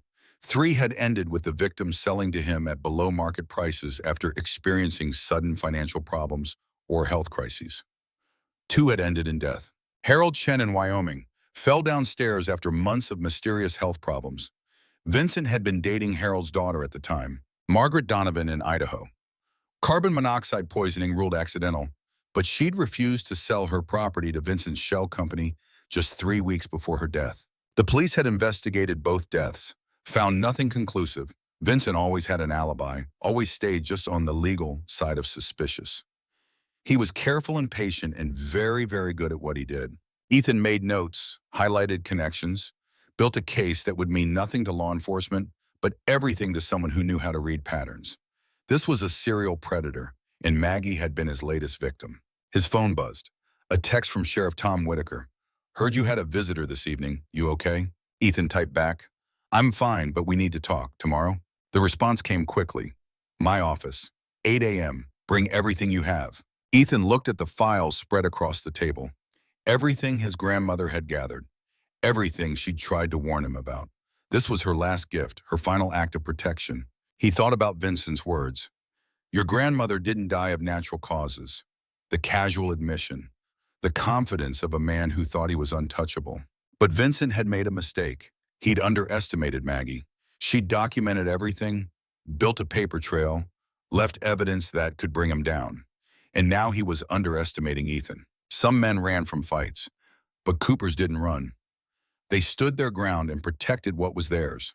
Ethan closed his laptop and walked out onto the porch. The stars were brilliant overhead, that incredible display you only got this far from city lights. The ranch spread out before him, dark and peaceful and worth fighting for. Tomorrow, the real battle would begin. He'd take everything to Tom Whitaker. They'd build a case, and somehow, some way, he'd make Vincent pay for what he'd done. But tonight, he stood guard over his grandmother's legacy and made her a promise in the darkness. I won't let him win, Maggie. I won't let him take what you protected your whole life. He killed you, but he won't kill your dream. The wind picked up, rustling through the cottonwoods. And for just a moment, Ethan could have sworn he heard his grandmother's voice on that wind.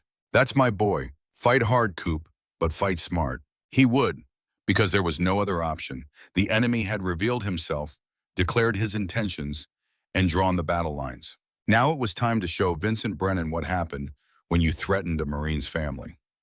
The sheriff's office smelled like burnt coffee and old paperwork, the kind of institutional scent that existed in police stations across America. Tom Whitaker sat behind a desk that had seen 30 years of service, scarred with coffee rings and the weight of small-town justice. He looked tired in the early morning light, but his eyes were sharp as he studied the files Ethan had spread across his desk. They'd been at it for 2 hours now, Tom reading methodically, making notes, occasionally stopping to ask questions that cut straight to the heart of things. Ethan sat across from him, nursing his 3rd cup of terrible coffee and trying not to let frustration overwhelm patience. Finally, Tom leaned back in his chair and rubbed his face with both hands. It's compelling, he said. All of it. Pattern of behavior, motive, opportunity. But Coop, you have to understand something. Compelling isn't the same as prosecutable. Ethan felt his jaw tighten. He confessed. Standing in my driveway, he basically admitted he killed her. Basically isn't good enough. Tom tapped one of the files. Everything here is circumstantial. The investigator's report shows Vincent has a history of being around when bad things happen to land owners. But being around isn't proof.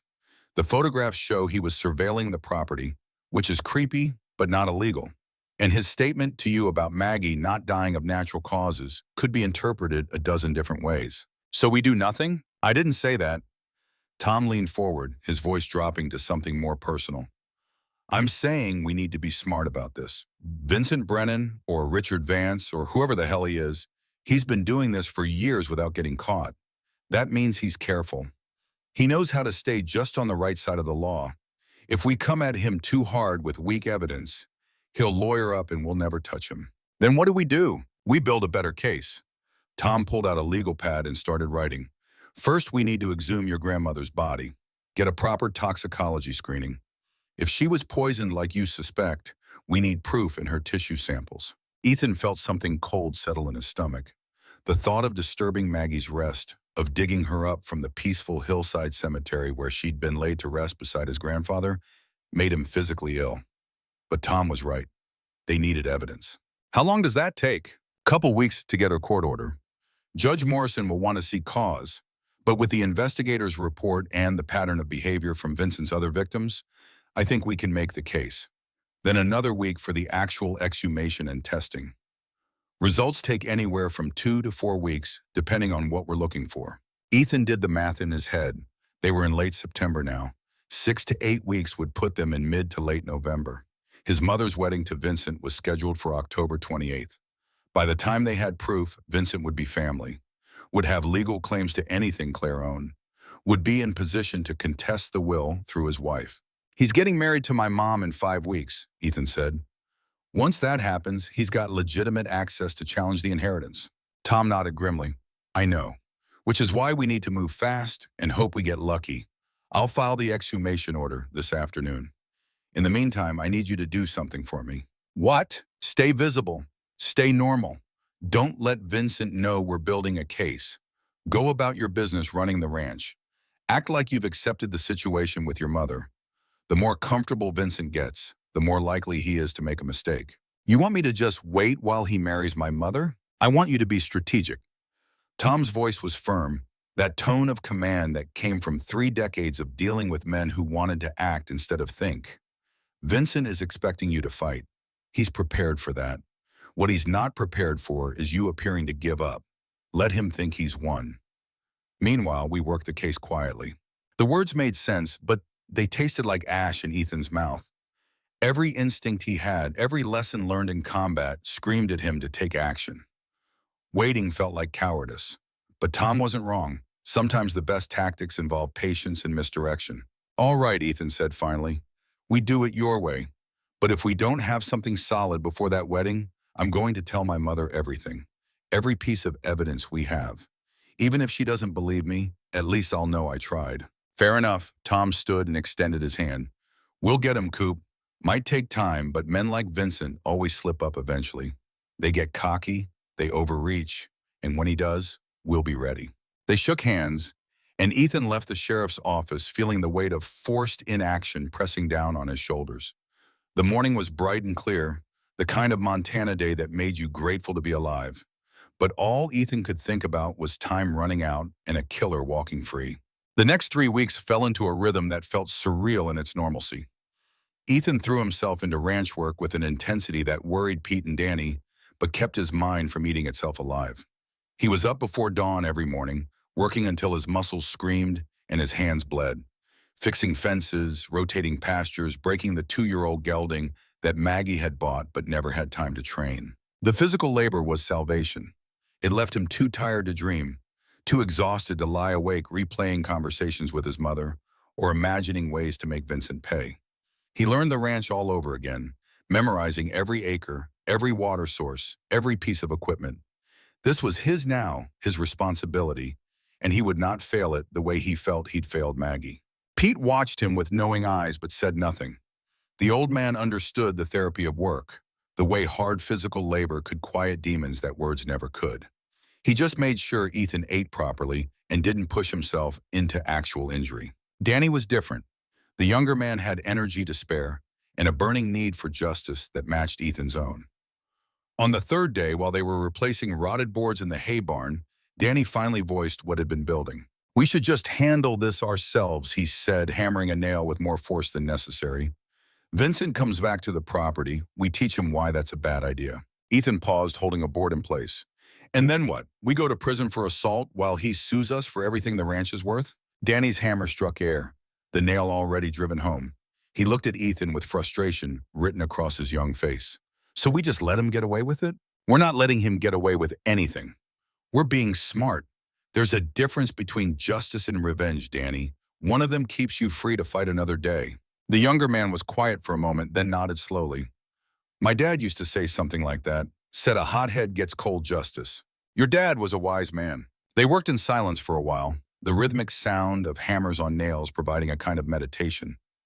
Finally, Danny spoke again, his voice quieter. "Mrs. Maggie talked about you all the time. Even when you weren't calling or visiting, she'd tell stories about when you were a kid, said you were the bravest person she knew, said you'd been through hell, and came back still trying to be good." Ethan felt his throat tighten. He focused on measuring the next board, not trusting himself to speak. "She wasn't disappointed in you," Danny continued. "She was worried. She told me once that some men break in war and some men bend. She said you were the bending kind and that bent things could straighten back out if you gave them the right support." "Is there a point to this?" Danny hammered another nail, the sound sharp in the barn's dimness. "Just that she believed in you, and if she believed in you, then I do too. However you want to play this, I'm in. Patient or not." The support meant more than Ethan knew how to express. He gripped Danny's shoulder once, firm, then went back to work. Some things didn't need words. On October 1st, the 8th day since meeting with Tom, Ethan's phone rang with a number he didn't recognize. He almost ignored it, but something made him answer. Rebecca Torres's voice was professional and warm, with just a hint of the Texas accent she'd probably spent years trying to soften. "Mr. Cooper? This is Rebecca Torres. I'm an attorney here in Billings. Sheriff Whitaker gave me your number. He said you might need legal representation in a property matter." Ethan walked away from the fence line he'd been repairing, seeking privacy. "What kind of property matter?" "The complicated kind." Rebecca's tone shifted slightly, becoming more careful. "Tom told me about your situation with Vincent Brennan, about your grandmother's concerns in the inheritance. I specialize in estate disputes and land fraud, and I have some personal experience with men like Vincent." "What kind of experience?" 4 years ago, my husband and I were approached by a development company that wanted to buy our ranch outside of Billings. 2,300 acres we'd spent 15 years building. They made generous offers. We refused. Then my husband started having health problems, heart palpitations, confusion, weakness. The doctors couldn't figure out what was wrong.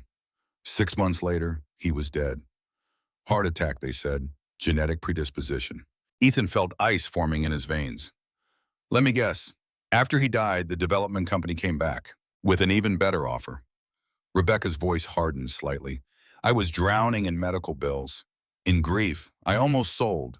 But something didn't feel right. I hired a private investigator, and he found connections between the development company and a man named Michael Brenner. By the time I had proof that something was wrong, Brenner had disappeared. The development company folded. I never got justice for my husband. Vincent Brennan used to be Michael Brenner. I know. When Tom told me the name, I pulled my old files. Same pattern, same MO, and this time I'm not letting him walk away." They met the next day at a coffee shop in Billings, halfway between the ranch and Rebecca's office. She was 55 but looked younger, with steel gray hair pulled back in a practical bun and dark eyes that missed nothing. She dressed like someone who'd worked ranches before becoming a lawyer. Practical boots and jeans under a blazer that conceded to professional necessity. She spread files across the table between them, and Ethan recognized his grandmother's investigator's report among them. But there were other files too, thicker ones, with tabs and highlights in the kind of detailed annotation that spoke to obsession. I never stopped investigating, Rebecca said. Even after the trail went cold on Michael Brenner, I knew he'd surface again somewhere. Men like him can't help themselves. It's not even about the money after a while. It's about the game, the control. She pulled out a timeline that covered 3 pieces of legal paper taped together. 6 victims that we know of over the past 15 years. 3 sold to him under financial pressure. 2 died in accidents. And your grandmother makes 3 deaths. What happened to the 6th victim? Rebecca's expression darkened. Thomas Whitfield, 73 years old, owned a ranch in Montana near the Idaho border. Vincent, under the name Richard Vance, tried to buy his property for 3 years. Thomas refused. Then Thomas's daughter got involved with Vincent. She's still with him, actually, married him 5 years ago. Ethan felt his stomach drop. What happened to Thomas? He's alive, but barely. Lives in a nursing home in Bozeman. Had a massive stroke 2 years ago. Can't speak, can't walk. His daughter has power of attorney over his estate. She sold the ranch to Vincent 6 months after Thomas went into care. So Vincent has done this exact thing before. Used a daughter to get to a father's land. Rebecca nodded. The daughter's name is Patricia Vance now. She's convinced Vincent saved her from loneliness after her mother died. Has no idea her father's stroke came right after he changed his will to leave everything to her instead of selling to Vincent. The timing's too perfect to be coincidence. Can we talk to her? I tried. 4 years ago when I was first investigating. She refused. Called me a bitter woman looking for someone to blame for my husband's death. Vincent's very good at making people loyal to him. Ethan studied the timeline, the pattern of victims, the careful escalation from pressure to violence. This was a serial predator, patient and methodical. Most people looked at serial as something that only applied to murder. But Vincent was serializing fraud, manipulation, and when necessary, killing. The ranch acquisitions were just trophies, proof of his superiority. What's our legal standing? Ethan asked. Can we stop the wedding? Not without proof of criminal activity. And even then, your mother is an adult. She can marry whoever she wants. Rebecca's voice was gentle but firm. What we can do is protect the ranch. Make sure that even if Vincent marries Claire, he can't touch the inheritance. How? The will is solid. You're the sole heir with that 1-year residency requirement. But we need to anticipate Vincent's next moves. He'll push Claire to contest the will, claim undue influence, or mental incapacity on your grandmother's part. We need to be ready to defend it. Maggie was sharp until the day she died. We know that. But Vincent will find doctors who'll testify otherwise. He'll manufacture evidence of confusion or dementia. It's what men like him do. Rebecca pulled out another file. So we build our counter case now. I need to interview everyone who knew your grandmother in her last months. Pete Davidson, Danny Reeves, her doctor, her banker, neighbors. Anyone who can testify to her mental clarity and her specific fears about Vincent. Over the next week, Rebecca did exactly that. She was thorough and relentless, documenting everything. Ethan watched her work with a mixture of admiration and recognition. She was fighting Vincent the way Ethan had fought enemies in Afghanistan, with intelligence gathering and strategic positioning. And she was 55 years old, he reminded himself, with the kind of energy that came from personal investment in justice. On October 16th, Tom Whitaker called with news. The exhumation order had been approved. They'd dig up Maggie's casket the next morning. The toxicology results would take 3 weeks, putting them right at November 7th, 10 days after the scheduled wedding. Ethan drove out to the cemetery alone that evening.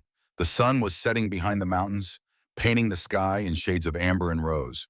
Maggie's grave was on a hillside overlooking the valley, beside the marker for his grandfather. The headstone was simple granite with her name and dates and a line she'd chosen years ago. She walks with the wind and the wild things. He sat in the grass beside her grave and tried to find words for what he was feeling. Guilt for disturbing her rest. Anger at Vincent for making it necessary. Grief that felt fresh and raw despite the weeks that had passed. I'm sorry, Grandma, he said to the grass and stone and evening air. I'm sorry I wasn't here when you needed me. I'm sorry I let you fight this alone, and I'm sorry for what they're going to do tomorrow. The wind picked up, rustling through the wildflowers someone had planted around the grave. Pete, probably. The old man had loved Maggie in his quiet way, and flowers were his language. But I promise you this, Ethan continued, I'm going to stop him. However long it takes, whatever it costs, I'm going to make sure Vincent Brennan pays for what he did to you. And I'm going to protect Mom, even if she doesn't want protecting. Because that's what you do. That's what Coopers do. He stayed until full dark, then drove back to the ranch. Pete was waiting on the porch with 2 beers. The old man handed one to Ethan and they sat in the rocking chairs, drinking in silence. Finally, Pete spoke. Tomorrow's going to be hard. You want company? Ethan shook his head. I need to do this alone, but thank you. Pete nodded, understanding. She'd be proud of how you're handling this. The waiting, the strategy. She always said patience was the hardest kind of courage. They finished their beers as the stars came out. Ethan thought about patience and courage and how sometimes they felt like the same thing as giving up. But he trusted Tom and Rebecca, trusted the process even when every instinct screamed at him to act. The exhumation happened at dawn on October 17th, before the curious could gather. Ethan stood at a distance with Tom Whitaker, watching the backhoe carefully remove earth from around the casket. The cemetery workers were professional and respectful, but there was something fundamentally wrong about the whole process. This wasn't how you were supposed to treat the dead. The September sun had given way to October chill, and Ethan's breath made small clouds in the morning air. He watched the machinery work with a kind of detached horror, his mind protecting him by making it all seem unreal. That wasn't his grandmother's body being lifted from the earth. It was evidence, a thing. Not the woman who taught him to ride horses and believe in himself. But when the casket finally emerged, dark wood streaked with earth, reality crashed back in. That was Maggie, in there, still and silent and reduced to physical matter that could be tested and analyzed. His throat closed up and he had to look away. Tom's hand landed on his shoulder, firm and steadying. She knows why we're doing this. Wherever she is, she understands. The words helped, but only slightly. The casket was loaded into a medical examiner's van with careful precision. Dr. Alan Cho, the state's forensic pathologist, would perform the autopsy and toxicology screening at the lab in Helena. He'd promised Tom he would prioritize it given the circumstances, but even rushed, it would take weeks. Science couldn't be hurried, only made more efficient. Tom drove Ethan back to the ranch afterward. The silence between them was heavy with shared understanding. They'd both seen death in their careers, violent and otherwise. But this was different. This was personal. This was someone they'd loved being reduced to evidence in a murder investigation. You did the right thing, Tom said as they pulled into the ranch driveway. I know it doesn't feel that way now. But you did. Ethan nodded without speaking and got out of the truck. Pete was waiting by the barn, having stayed back to give Ethan space, but ready to provide support the moment he returned. The old man fell into step beside Ethan, and they walked the fence line together, not talking, just being present. The October days blurred together after that. Work became Ethan's anchor, the only thing that kept him from drowning in the waiting. He threw himself into preparations for winter, the endless tasks that would ensure the ranch and its livestock survived the brutal Montana cold. There was comfort in the routine, in the knowledge that these were the same chores his grandfather had done, that Maggie had done, that every rancher in Montana had done for generations. On October 23rd, 5 days before the wedding, and 3 weeks after the exhumation, everything changed. Ethan was in the barn office doing paperwork when his phone rang, Rebecca's name on the screen. We've got something, she said without preamble. Can you come to my office? Bring Tom if he's available. An hour later, Ethan and Tom sat across from Rebecca in her small office. She looked exhausted but energized. That combination of fatigue and adrenaline that came from breaking through on a difficult case. I found Patricia Vans, she said, Thomas Whitfield's daughter, the one who married Vincent 5 years ago. I thought she wouldn't talk to you. She wouldn't, but I didn't try to talk to her. Rebecca pulled up something on her computer and turned the screen around. This is Patricia's social media. She posts regularly about her wonderful life with Vincent, their travels, their home. But look at the posting pattern over the past 6 months. Ethan studied the screen. The posts had changed, become less frequent. The photos showed Patricia smiling, but there was something strained about it. And in several recent photos, she wore long sleeves despite summer weather, the fabric carefully positioned to hide something. She's covering bruises, Tom said quietly. Rebecca nodded. I think Vincent's showing his true colors now that he has what he wants from her. The ranch is sold, her father's in a nursing home, and she's isolated from her old friends. Classic abuse pattern. Can we reach out to her? I already did. Rebecca pulled out a printed email. I sent her a message 3 days ago. Didn't mention Vincent or her father.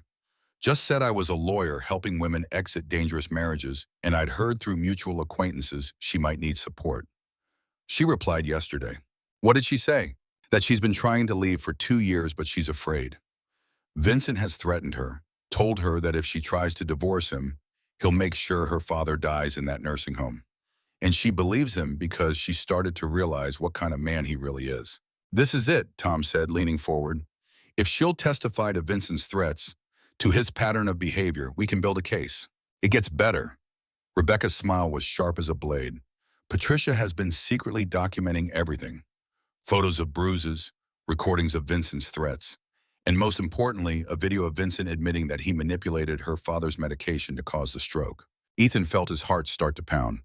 That's murder, or attempted murder at least. It's premeditated assault resulting in permanent disability. Tom was already pulling out his phone. That's a felony in Montana. And if we can prove he did the same thing to Maggie, we've got a pattern that shows intent. There's one problem, Rebecca said. Patricia is terrified. She'll only testify if we can guarantee her protection.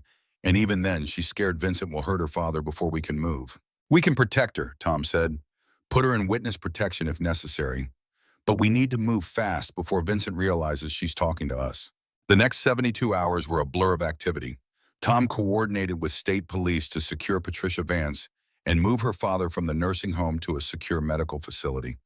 Rebecca worked on legal documents, building the criminal case that would finally bring Vincent down. And Ethan waited at the ranch, forced into inactivity while the pieces fell into place. On October 26th, with the wedding just 2 days away, Tom called an emergency meeting at his office. Rebecca was already there, along with a state prosecutor named Jennifer Martinez and a woman Ethan didn't recognize. The woman was thin and nervous, with dark circles under her eyes and the hollowed-out look of someone who'd been living in fear for too long. When she saw Ethan, she flinched slightly, then seemed to steel herself. Patricia Vance, Rebecca said. Meet Ethan Cooper. His grandmother was Margaret Cooper. Recognition and horror crossed Patricia's face. Oh, God. I tried to warn her. 2 years ago, I sent her an anonymous letter telling her to stay away from Vincent, to never sell to him. But I was too scared to include details or my name. Ethan felt a surge of emotion that was too complicated to name. This woman had tried to help Maggie, had known what Vincent was and tried to warn a stranger despite her own fear. That took courage he couldn't begin to quantify. Thank you, he said simply, for trying. Patricia's eyes filled with tears. Did he kill her? Your grandmother. We believe so. We're waiting on toxicology results, but the evidence suggests she was poisoned over several months.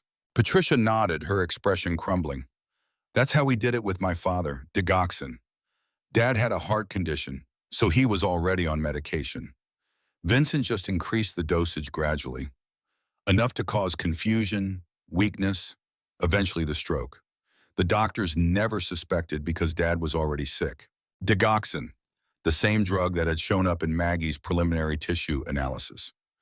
Tom had received those results 3 days ago, just enough to know they were on the right track, but not enough for the complete toxicology report. The levels in her tissue samples were elevated, suggesting chronic poisoning over months. The full report would quantify it precisely, but they had enough to move forward. Jennifer Martinez, the prosecutor, leaned forward. Ms. Vance, I need to be very clear about what we're asking of you. If you testify against Vincent Brennan, also known as Richard Vance, you'll be under oath. His lawyers will attack your credibility, your motives, your mental state. It won't be easy. Patricia's hands shook as she clasped them together. I know, but I can't let him do to someone else what he did to my dad, what he did to Mrs. Cooper. If I don't speak up now, I'm as guilty as he is. We have your recordings, Rebecca said gently. The video of Vincent admitting to poisoning your father. That's powerful evidence. But I can give you more. Patricia reached into her bag and pulled out a thumb drive. This is 5 years of documentation. Financial records showing how Vincent manipulated our assets, emails where he threatened me, and recordings of him talking about his other victims. He used to brag when he'd been drinking. Thought I was too scared to ever use it against him. She set the thumb drive on the table like it was made of explosives. I want to help. I want to make this right. Whatever it takes. Tom picked up the drive carefully. This could be enough to arrest him today, before the wedding. Do it, Ethan said. His voice was hard. Don't let him get close enough to my mother to hurt her. We need to be strategic, Jennifer cautioned. If we arrest him too early without all our ducks in a row, a good lawyer could get evidence thrown out. We want this to stick. How long? 2 days.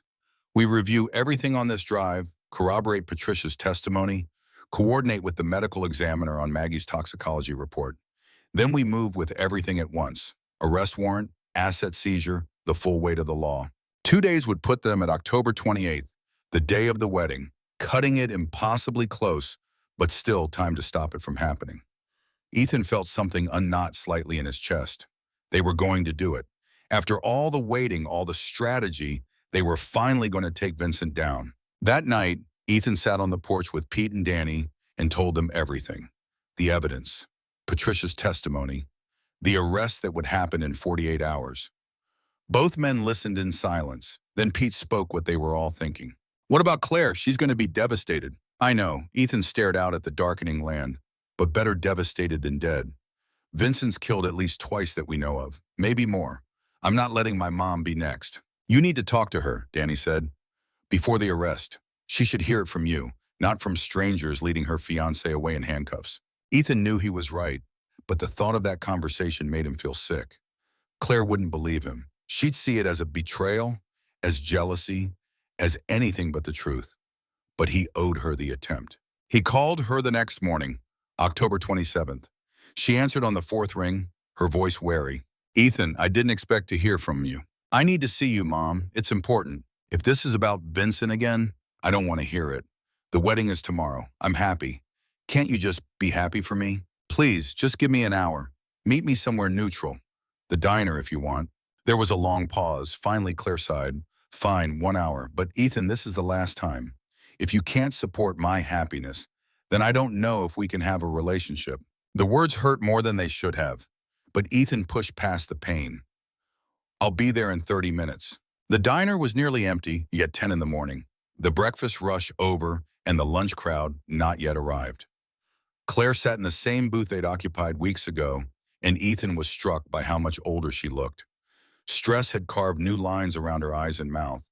Or maybe it was Vincent's influence, slowly poisoning her spirit the way he'd poisoned bodies. He slid into the booth across from her, and for a moment they just looked at each other. This was his mother, the woman who'd given birth to him, raised him as well as she knew how, loved him in her imperfect way. And he was about to destroy her world. Mom, I need you to listen to me. Really listen without interrupting. Can you do that? Claire's expression was defensive, but she nodded. Ethan pulled out printed copies of Patricia's documentation. Rebecca had given him a summary version, nothing too graphic but enough to make the case. He spread them on the table between them. This is Patricia Whitfield. She's married to Vincent, has been for 5 years. She was the daughter of a rancher in Montana who Vincent wanted to buy from. The rancher refused. Vincent courted Patricia, married her, then poisoned her father to cause a stroke that left him permanently disabled. 6 months later, Patricia sold her father's ranch to Vincent. I don't want to see this. Claire pushed the papers away. Mom, please. Ethan pushed them back. Vincent's real name is Richard Vance. Before that, Michael Brenner. He's done this at least 6 times. He finds elderly landowners with valuable property. He charms them or their family members. And when that doesn't work, he poisons them. Claire was shaking her head, tears streaming down her face. No, Vincent loves me. He wouldn't do those things. Grandma Maggie died of digoxin poisoning. The toxicology report came back yesterday. Someone was giving her 3 times the normal dose for months. She didn't take heart medication, Mom. Someone was poisoning her. Stop it. Claire's voice broke. Just stop. Patricia has video of Vincent admitting what he did. He's going to be arrested tomorrow. Before the wedding, I'm telling you this because I don't want you to be blindsided. I don't want you to think I didn't try to warn you. He reached across the table and took his mother's hand. She tried to pull away, but he held firm. I love you, Mom. Even though we've been distant, even though we haven't always gotten along, I love you, and I'm not going to let you marry a serial killer. Not while I'm still breathing. Claire looked at him with devastation in her eyes. You're lying. You're making all of this up because you want the ranch for yourself. The words stabbed deep, but Ethan forced himself to stay calm. Ask Sheriff Whitaker. Ask Rebecca Torres. She's the lawyer handling the case. Better yet, ask Vincent about Patricia Vance. Ask him why his wife is in protective custody. See what he says." He left the papers on the table and stood. "The wedding is tomorrow. Vincent will be arrested before then. I'm telling you so you can prepare yourself. So you don't have to go through this alone. I'll never forgive you for this." Claire's voice was cold, empty. "Never." Ethan nodded slowly. "I can live with that, as long as you're alive to not forgive me." He walked out of the diner and sat in his truck for 5 minutes, breathing hard, fighting the urge to put his fist through the dashboard. His mother hated him, thought he was lying, manipulating, destroying her chance at happiness. But she was alive. And tomorrow, when Vincent was in custody, she'd stay alive. That was what mattered. That was all that mattered. His phone buzzed. A text from Tom. "We're moving up the timeline. Vincent just purchased plane tickets to Mexico for tomorrow night. 2 tickets under false names. He's planning to run." Ethan's blood went cold. With his mother, Vincent was going to marry Claire, then disappear with her to a country with no extradition treaty. And once they were there, once Claire had access to whatever Vincent could manufacture as legal claims to her mother's estate, she'd probably have an unfortunate accident too. "We move tonight," Ethan texted back. "I don't care if every I isn't dotted. We stop him now." Tom's response came quickly. "Agreed, stand by." Ethan drove back to the ranch and prepared for war. Whatever happened next, Vincent Brennan's game was over. The hunter had become the hunted. And by sunrise tomorrow, justice would finally be served. He stood on the porch as the sun set over the Montana mountains, watching the land his family had protected for 4 generations. Maggie's land, his land now, worth fighting for, worth everything. The October air was cold and getting colder. Winter was coming early this year, the weatherman said, but Ethan barely felt it. His blood was running hot with anticipation and determination. Tonight, they were taking Vincent down, and this time, he wouldn't walk away. The call came at 8:47 that night. Tom Whitaker's voice was tight with controlled urgency, the tone of a man who'd done this 100 times but still felt the weight of it. "We have the warrant. State police are moving into position now. We hit Vincent's place at 1000 hours. You stay at the ranch, Coop. Let us handle this." Ethan stood on his porch watching the last light fade from the western sky. Every instinct he'd honed in Afghanistan screamed at him to be there, to see Vincent's face when the cuffs went on, to witness the moment justice finally arrived. But Tom was right. This was police work now, not combat. His place was here, protecting what Maggie had left him. "Understood," Ethan said. "Call me when it's done." He hung up and found Pete and Danny waiting in the driveway, their faces grim in the porch light. They'd been preparing for this moment all day, the 3 of them moving through ranch work with distracted efficiency, everyone's mind on what was coming. Pete spoke first. "You sure you don't want to be there?" "I want to be there, but wanting and doing are different things." Ethan sat down on the porch steps and the 2 men joined him. "If I show up, Vincent's lawyers could claim harassment, could say we coordinated to entrap him. Better this way." Danny cracked his knuckles, that nervous habit he had when adrenaline was running high. "What about your mom? She's probably with him right now." "That's why I need to be here. When the arrest happens, she's going to call. Or show up. Either way, she's going to need somewhere to go. And despite everything, this is still her home." The minutes crawled past like wounded animals. Ethan tried to focus on the peaceful sounds of the ranch at night.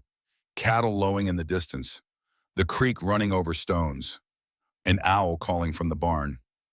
But peace felt impossible when his nerves were stretched wire-tight, waiting for news that would change everything. At 10:15, his phone rang. Not Tom, but Rebecca Torres. "They're going in now," she said without preamble. "I'm at the command post with the state police. Vincent's at home. Lights are on. Your mother's car is in the driveway." Ethan's chest tightened. She's there. She's going to watch him get arrested. Better than watching him disappear to Mexico with her. Rebecca's voice was firm. "This is the right move, Ethan. Hard, but right. Call me when you know something." The next 20 minutes were among the longest of Ethan's life. He paced the porch while Pete and Danny sat silent, keeping vigil with him. The ranch existed in its own peaceful bubble, utterly disconnected from the drama unfolding 30 miles away. Somewhere out there, armed officers were surrounding a house, reading Miranda rights, snapping handcuffs onto wrists that had poisoned at least 3 people, and probably more. When his phone rang again, Ethan almost dropped it in his haste to answer. "We have him." Tom's voice carried satisfaction and exhaustion in equal measure. Vincent Brennan, also known as Richard Vance and Michael Brenner, is in custody. Charges include 2 counts of attempted murder, 1 count of murder in the first degree, fraud, forgery, and about 10 other felonies we'll add as we go through the evidence. Was there any trouble? Not from Vincent. He tried to play innocent, acted confused and cooperative. But your mother. Tom paused, and Ethan heard something heavy in that silence. She's not taking it well, Coop. Is she hurt? Physically, no. But emotionally, she's torn to pieces. She attacked one of the officers trying to get to Vincent. We had to restrain her. She's at the station now. Not under arrest, but not exactly free to leave either. Someone needs to come get her. I'm on my way. The drive to Copper Ridge felt surreal. Ethan pushed his truck faster than was wise on the dark country roads, his headlights cutting tunnels through the Montana night. Pete sat beside him, silent support, while Danny stayed back to watch the ranch. Some part of Ethan registered gratitude for their presence in his life. These men who'd become family when blood family was falling apart. The sheriff's station was lit up like a small sun in the darkness of Main Street. 3 state police vehicles were parked outside alongside Tom's cruiser and several other official cars. Through the windows, Ethan could see people moving, the controlled chaos of a major arrest. Inside, the station smelled like bad coffee and tension. Tom met them at the door, his face showing the strain of the past few hours. He'd aged a decade in the weeks since this investigation began, the weight of it pressing down on shoulders that had carried too much for too long. She's in my office, Tom said. Been asking for Vincent, threatening lawsuits, crying. Ethan, I'm telling you straight, this is going to be rough. Where's Vincent? Already transferred to county lockup in Billings. Judge denied bail given the flight risk. Those plane tickets to Mexico sealed that decision. He'll be arraigned tomorrow morning. Tom led them down a short hallway to his office. Through the window in the door, Ethan could see his mother sitting in a chair, her face buried in her hands.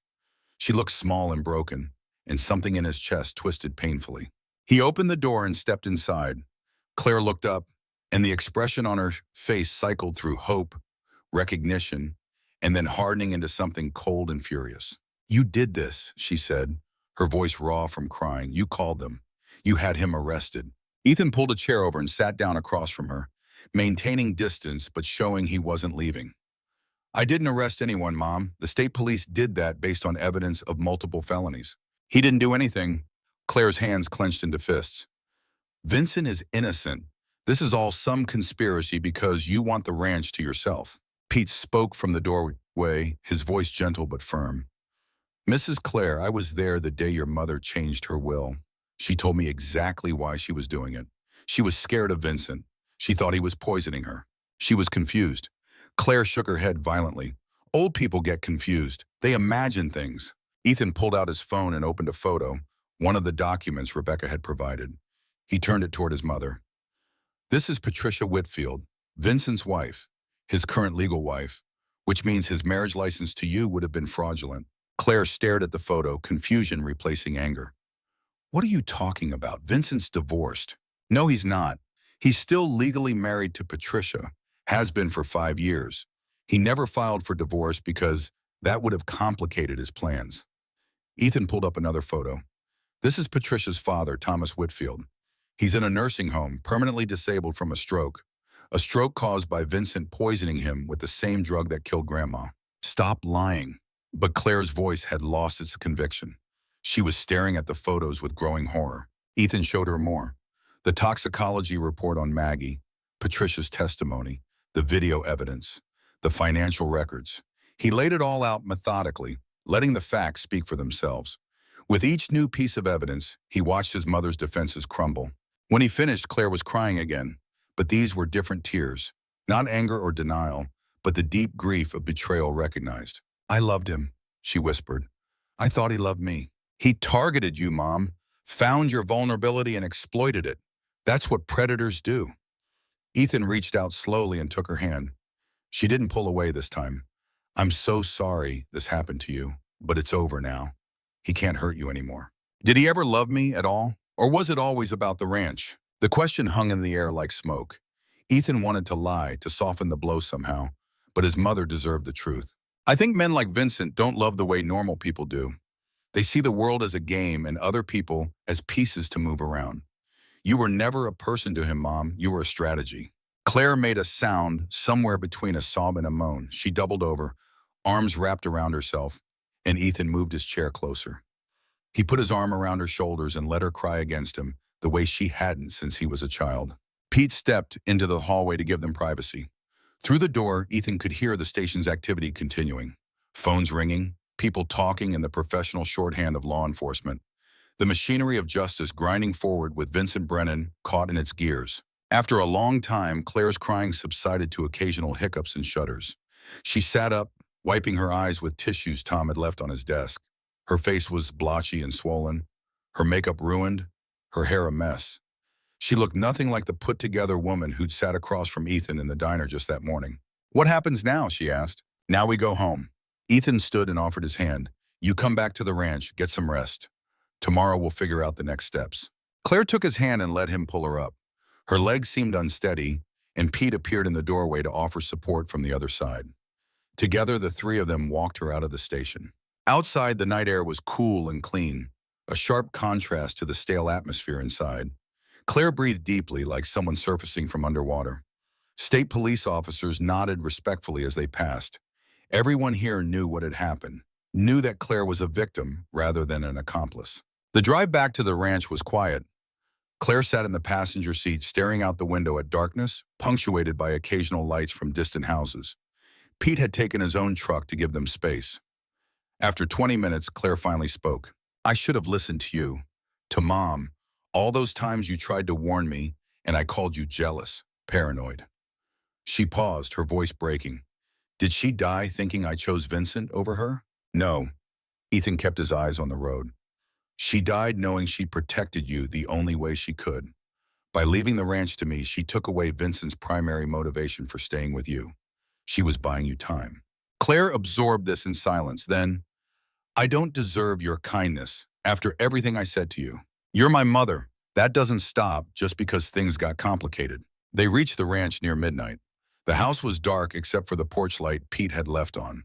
It looked solid and welcoming, a refuge after the storm. Ethan helped Claire inside and showed her to the guest room where she'd stayed during visits when he was young.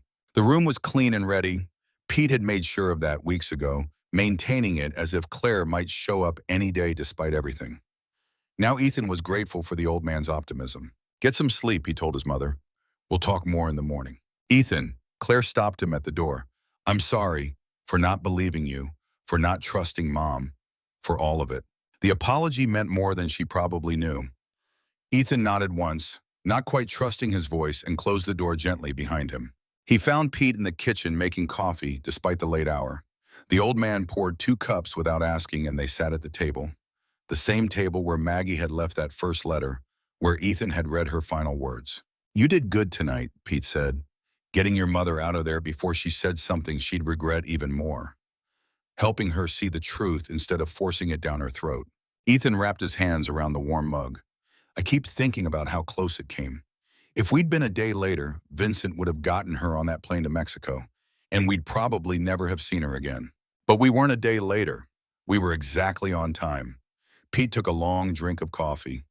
"Your grandmother would be proud of how you handled this, the patience it took, the strategy.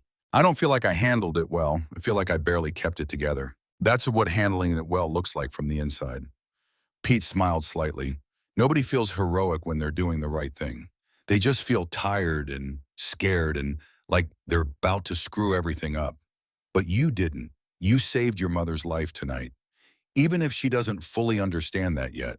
The next morning brought news both good and troubling.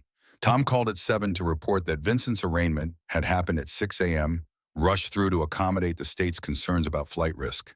Vincent had pled not guilty, as expected, and his lawyer was already making noise about police harassment and circumstantial evidence. But the judge wasn't buying it. Bail was denied. Vincent would remain in county lockup pending trial, which was scheduled to begin in 90 days. The prosecutor, Jennifer Martinez, was confident they had enough evidence to convict on multiple counts. "What about the other victims?" Ethan asked. "The ones from Vincent's past. We're reaching out to all of them." Tom's voice carried grim satisfaction. Now that we have him in custody and Patricia's testimony on record, others are coming forward. We've identified 3 more potential victims who are willing to testify. The case against him is growing stronger by the hour. After the call, Ethan found his mother already up, sitting on the porch with coffee and watching the sunrise. She looked exhausted but more composed than the night before. Pete had quietly left breakfast fixings on the counter, then disappeared to give them space. Ethan made eggs and toast and brought it out to the porch. They ate in silence for a while, just being together without the weight of Vincent between them. Finally, Claire spoke. I need to go back to Denver. Pack up my things from Vincent's house. The police said I could go in with an escort to get my personal items. You don't have to do that right away. Yes, I do. Claire set down her coffee cup. I need to close that chapter completely. Get my things and the lease on the storage unit where I put Dad's belongings. Start figuring out what my life looks like now. Ethan understood. Sometimes you needed to physically walk away from something to accept it was over. I'll come with you. We can drive down tomorrow, stay a couple days, get everything settled. Claire looked at him with something like wonder. After everything you do that for me? You're my mother. And despite everything, Maggie would want me to help you. Over the next week, they drove to Denver and back, extracting Claire from the life she'd built with Vincent. It was harder than Ethan expected, watching his mother sort through belongings and memories, deciding what to keep and what to discard. Vincent had contaminated everything with his presence. Even innocent objects felt tainted. But there were also moments of unexpected grace. Going through storage, they found boxes of family photos Claire had saved. Pictures of Ethan as a child at the ranch, his grandfather teaching him to ride, Maggie laughing at some long-forgotten joke, his parents young and in love before things went wrong. Claire cried over those photos, mourning not just her recent loss, but all the years of accumulated distance from family. And Ethan, seeing his mother's grief, felt his own anger at her softening. She'd made mistakes, but so had he. The difference was she was trying to make amends. They brought the photos back to the ranch along with Claire's other belongings. She moved into the guest room more permanently, talking about finding her own place eventually, but clearly not ready to be alone yet. Ethan didn't push.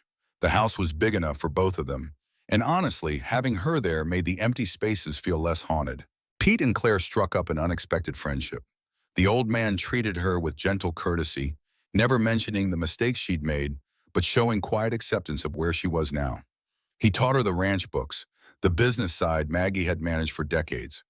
Claire picked it up quickly, her years as a nurse having given her organizational skills that translated well. Danny was more wary, protective of Ethan in a way that was touching. But even he softened when Claire apologized directly to him for doubting his loyalty to Maggie. The younger man nodded acceptance and gradually included her in the rhythm of ranch life. 6 weeks after Vincent's arrest, Rebecca Torres called with news. The trial date had been moved up. The prosecutor wanted to move while the evidence was fresh and witnesses were available. They'd start jury selection in 3 weeks. You'll need to testify, Rebecca told Ethan, about finding your grandmother's evidence, about Vincent's threats to you. Are you prepared for that?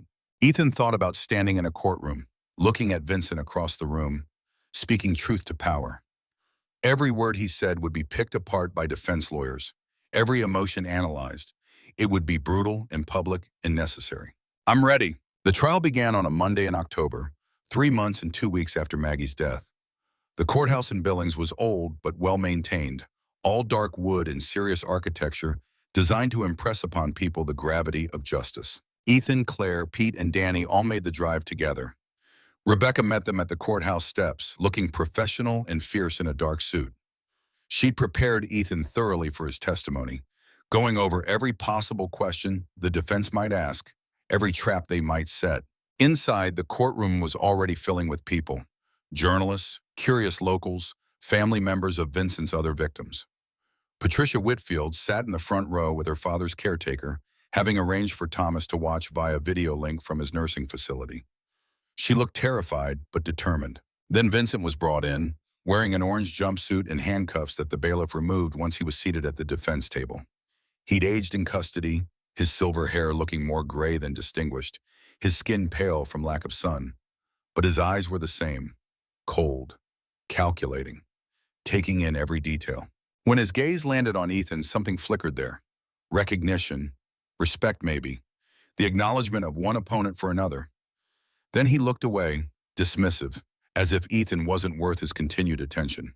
The jury was seated, 12 people who would decide Vincent's fate based on evidence and testimony. They looked like Montana, a mix of ranchers and small business owners and retirees, people who understood land and family and the sanctity of both. Jennifer Martinez stood to give her opening statement. She was 45, sharp as a blade, with 20 years of prosecution experience written in the confident way she moved. Her voice carried clearly through the courtroom as she laid out the case. Ladies and gentlemen of the jury, over the next several days you will hear about a man who has spent 15 years perfecting the art of murder disguised as misfortune. Vincent Brennan, who is also gone by Richard Vance and Michael Brenner, is a serial predator. His weapons of choice are charm, patience, and poison. His targets are elderly landowners with valuable property. His motive is pure greed. She walked them through the timeline. 6 victims, 3 coerced into selling, 3 dead or disabled. The pattern was unmistakable once you knew to look for it. The defense attorney, a slick Denver lawyer named Marcus Webb, gave a very different opening. He painted Vincent as a successful businessman who'd been unfairly targeted by small-town law enforcement prejudiced against outsiders. The deaths were tragic coincidences.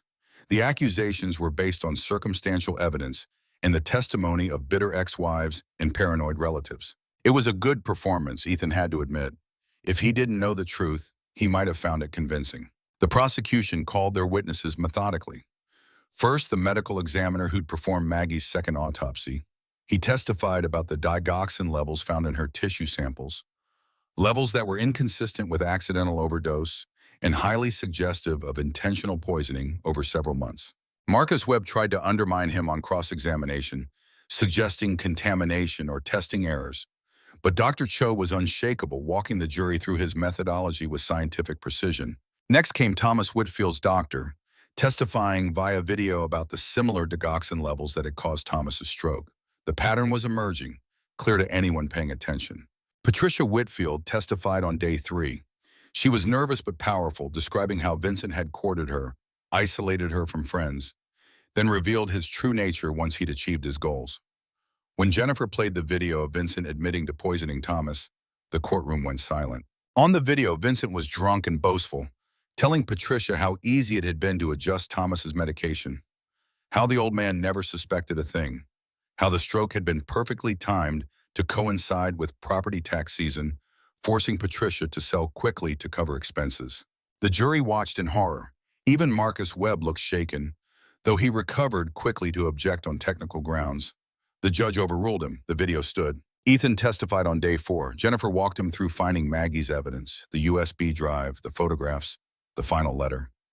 She had him read portions of Maggie's journal aloud, her words about Vincent's threats and her growing fear.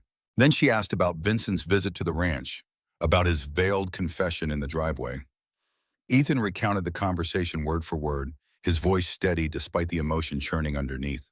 When Marcus Webb stood for cross-examination, he came out swinging. Isn't it true, Mr. Cooper, that you stood to inherit a substantial estate from your grandmother's death? Yes. And isn't it also true that you'd been estranged from your family for years? That you only returned when there was money involved? Ethan felt anger rise but pushed it down. I returned because my grandmother died and left me her ranch. The money wasn't the motivation, the land was. The land, but you did benefit financially from her death. Everyone who inherits benefits financially.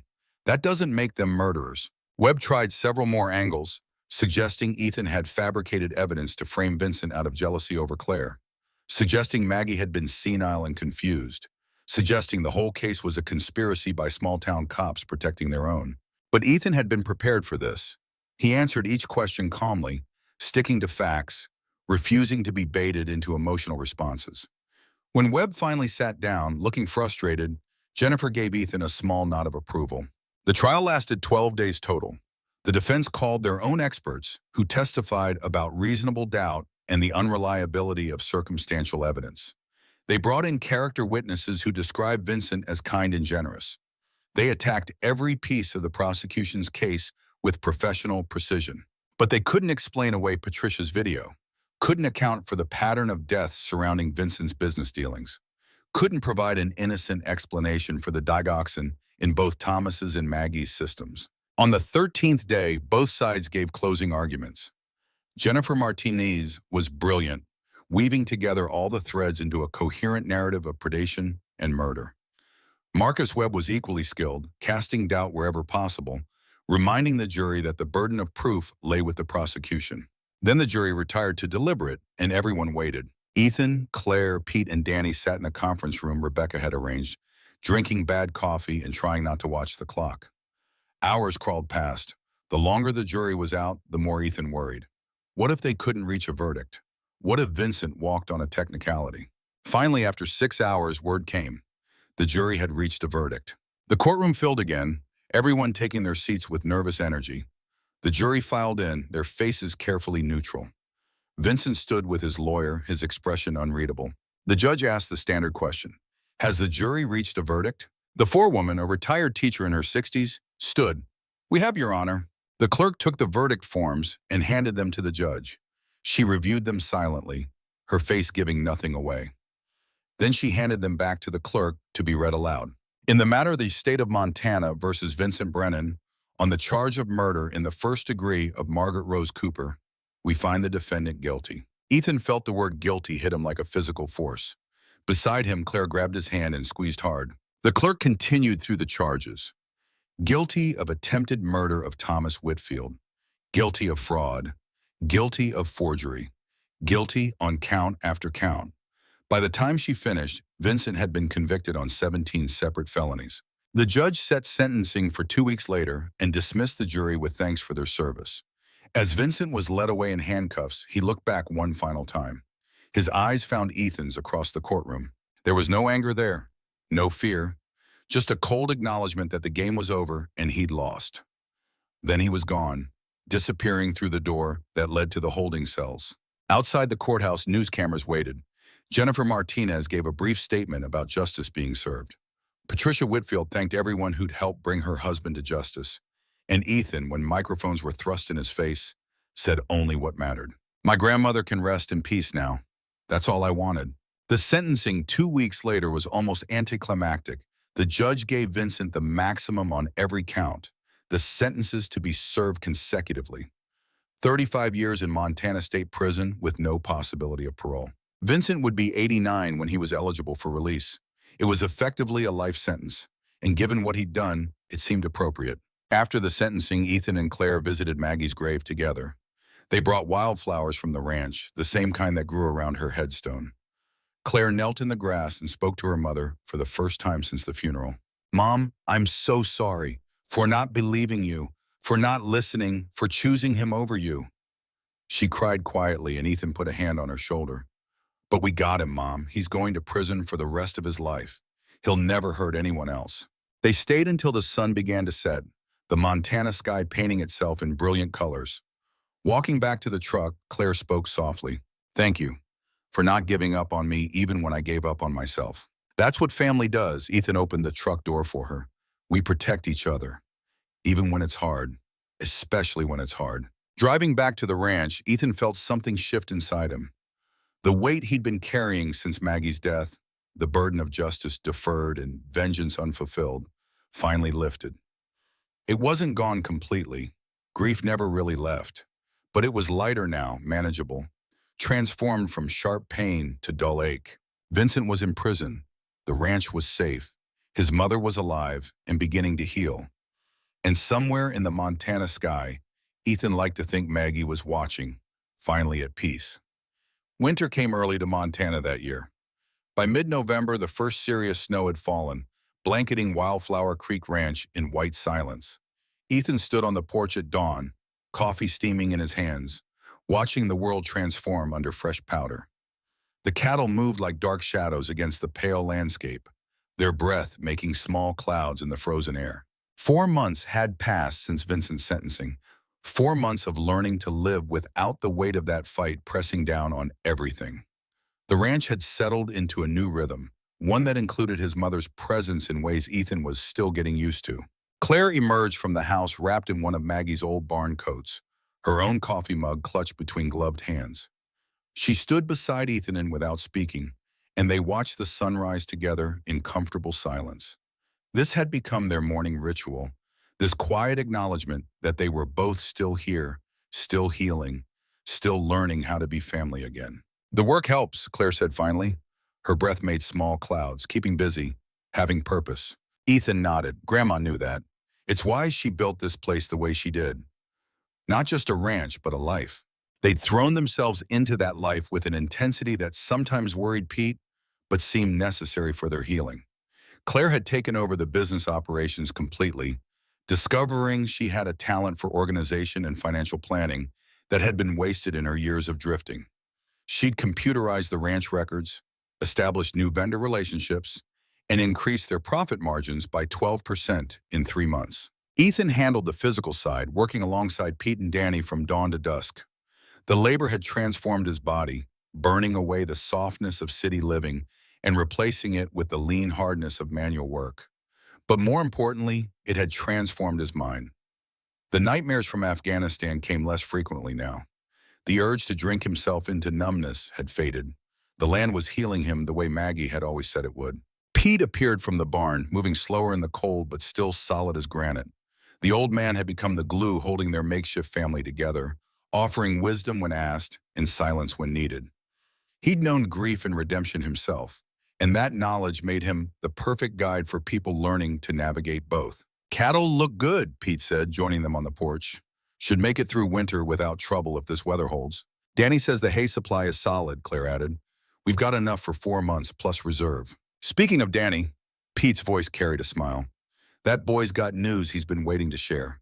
Asked if he could talk to both of you after breakfast. Ethan exchanged a glance with Claire, both of them immediately curious. Danny had been different lately, distracted in a good way, showing up to work with a grin that had nothing to do with ranch business. They gathered in the kitchen an hour later, the four of them around Maggie's table. Danny looked nervous, his hands wrapped around a coffee mug, his leg bouncing under the table the way it did when he had energy to burn. So, he started, then stopped, cleared his throat. I wanted you all to hear this together since you're family. Ethan felt warmth spread through his chest at those words. Family, not by blood, but by choice and circumstance and shared struggle. Sometimes that bond ran deeper than genetics. I asked Sarah to marry me. Danny's grin broke through his nervousness like sun through clouds. She said yes. Claire let out a delighted sound and was around the table in seconds, pulling Danny into a hug. Pete's weathered face creased into a genuine smile, and he reached over to grip Danny's shoulder with the kind of squeeze that said more than words could. Ethan stood and extended his hand, then pulled Danny into a brief embrace instead. Congratulations, man. Tell us about her. Danny's face lit up the way it always did when he talked about Sarah Mitchell. She's a teacher at Copper Ridge Elementary, 3rd grade. I met her 6 months ago when she brought her class out for a field trip, remember? The Heritage Ranch Program Day. Ethan did remember. A group of 8 and 9-year-olds learning about cattle ranching, their enthusiastic teacher asking intelligent questions and keeping her students engaged. Sarah had stayed after to thank them, mentioning she'd grown up on a small ranch herself before becoming a teacher. She'd had an easy smile and kind eyes, and Ethan had noticed Danny watching her with obvious interest. I remember her, Claire said. She was wonderful with those kids, patient but firm, and she knew her way around horses. Her dad ran a small operation near Great Falls, Danny explained. Just 100 acres, but she grew up doing the work. When her dad sold and retired, she went to college, became a teacher. But she missed ranch life. She understands it in a way most people don't. When's the wedding? Pete asked. June. Danny's excitement was infectious. We're keeping it simple. Small ceremony at the ranch if that's okay with you, Coop. Sarah's always loved this place. Says it reminds her of home. Of course it's okay. Ethan felt something settle in his chest, a rightness about this. More than okay, it's perfect. Over breakfast, Danny shared more details. Sarah was 28, had been teaching for 5 years, was beloved by her students and their parents. Her mother had passed when she was young, and her father now lived in a retirement community in Missoula. She'd accepted Danny's proposal on a Saturday evening walk by the creek, the same spot where Maggie used to sit and watch the sunset. She wants to meet you properly, Danny said to Ethan, not just as the ranch owner, but as family. She knows what you did, stopping Vincent, what we all did together. She says any man who'd fight that hard to protect his family is someone she wants to know. The words meant more than Danny probably realized, After everything with Vincent and the trial, Ethan had worried about how people would see him, as some crusader maybe, or someone consumed by vengeance. But Sarah saw him as family. That was what mattered. "Bring her to dinner this week," Claire said. "Wednesday night. I'll make that pot roast Maggie used to do, the one with the vegetables from the garden." Over the following weeks, Sarah became a regular presence at the ranch. She'd drive out after school, still in her teacher clothes but trading heels for boots the moment she arrived, and help with whatever needed doing. She had that natural competence that came from growing up on a ranch, the kind of knowledge that lived in your muscles and didn't need conscious thought. Ethan watched her with Danny and saw something that made him think of what he'd lost with Jessica, but also what he might have with Rebecca if they were both brave enough to try. Sarah and Danny fit together like puzzle pieces, their strengths complementing each other's weaknesses, their silences as comfortable as their conversations.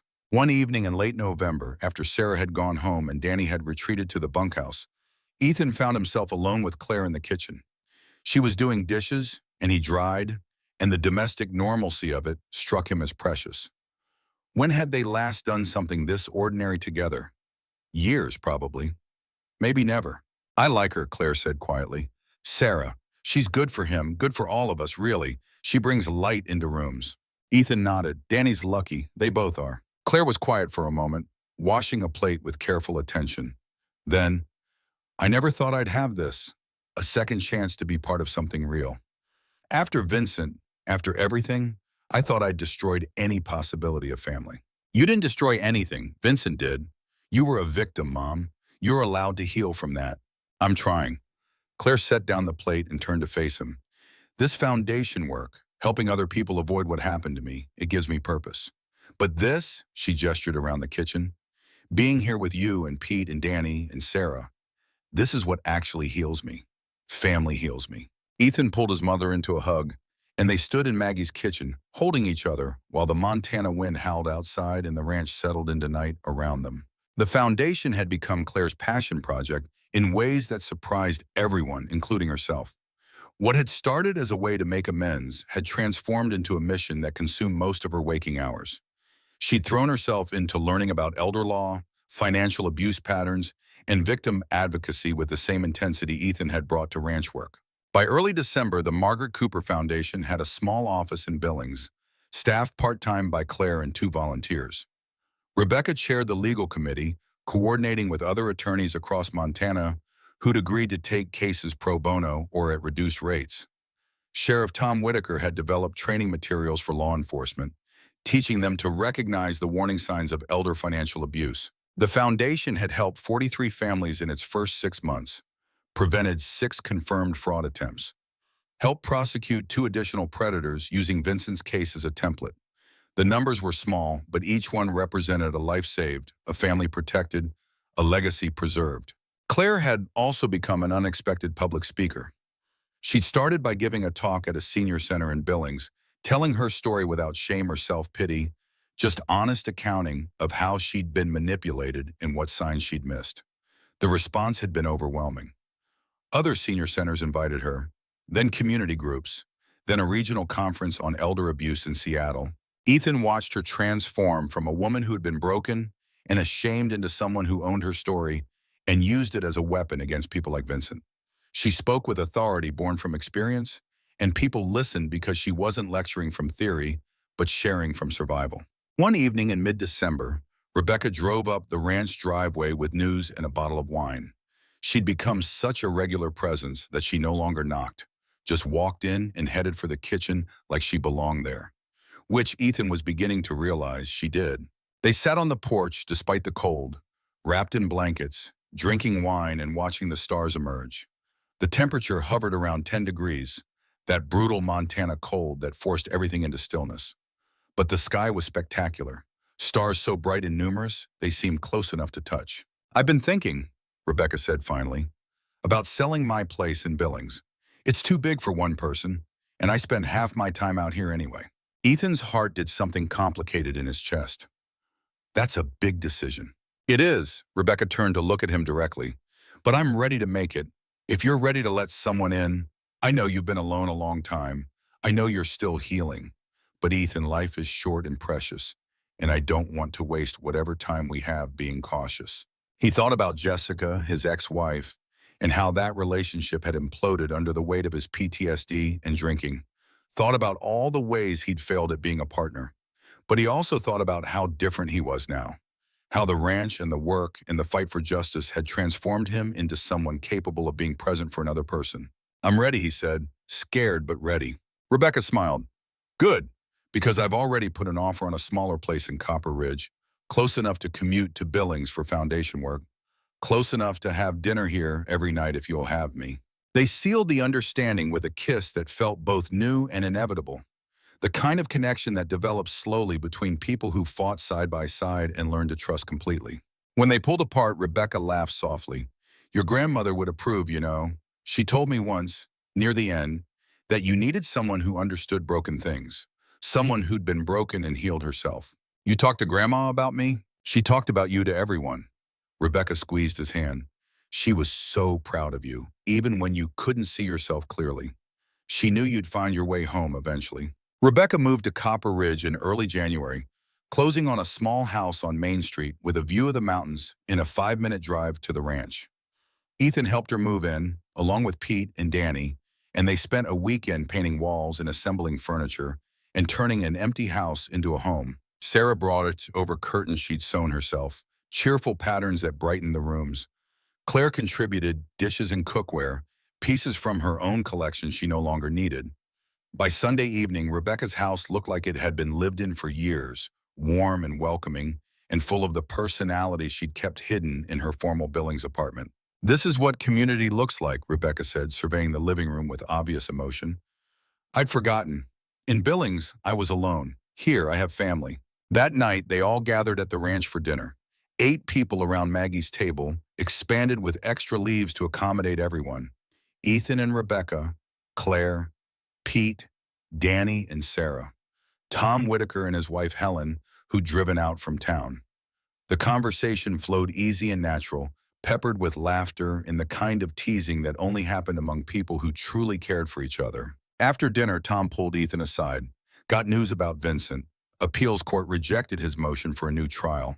Also rejected his request to transfer to a federal facility. He's staying in Montana State Prison for the duration." "Good," Ethan said simply. "There's more." Tom's expression was grim. 3 more victims have come forward, 1 from Colorado, 2 from Wyoming, all following the same pattern. The FBI's building a federal case now. Vincent's going to face additional charges, could add another 20 years to his sentence, so he'll definitely die in prison, without question. Tom gripped Ethan's shoulder. "You did that. You and Claire and Rebecca and Patricia, you stopped a serial killer, Coop. That's no small thing." Ethan looked through the window at the people gathered around Maggie's table. His family, chosen and built from tragedy and determination. We all did it, together. Winter deepened, and with it came a sense of completion that Ethan hadn't expected. The ranch was stable and profitable. The foundation was helping people across the state. Claire had fully moved into her role as both ranch manager and advocate, finally finding the purpose she'd been searching for.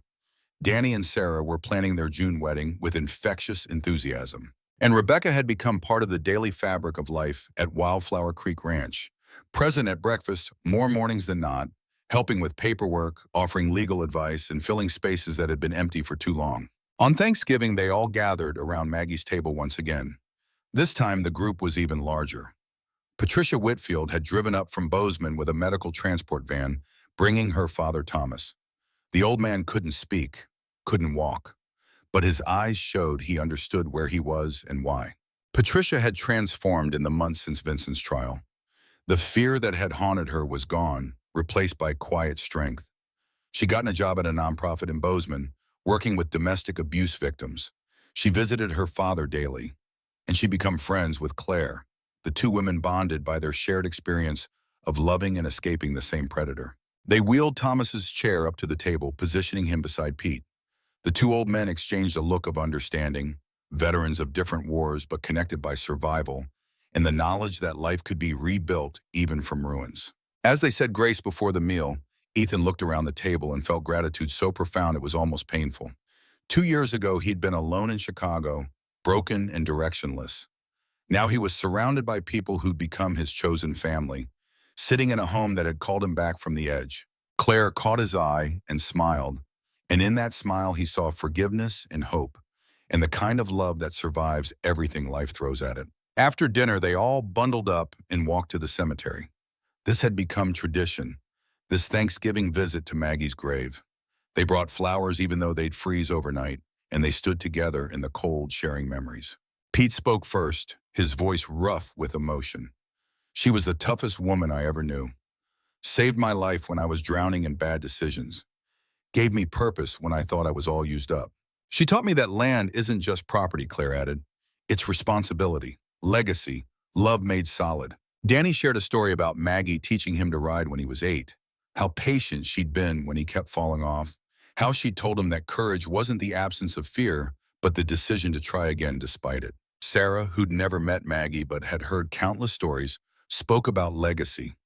She said that the best people leave behind not just property but values, not just wealth but wisdom. Mrs. Cooper did that. She's here in all of you, in how you treat each other, in how you protect what matters. Patricia's voice shook when she spoke. I never met your grandmother, but she tried to save me. That anonymous letter warning me about Vincent, I know now it could only have come from her. She didn't know me, but she tried to protect me anyway. That's the kind of person who changes the world. Thomas made a sound, a wordless vocalization that nonetheless carried meaning. Patricia leaned down and he whispered something only she could hear.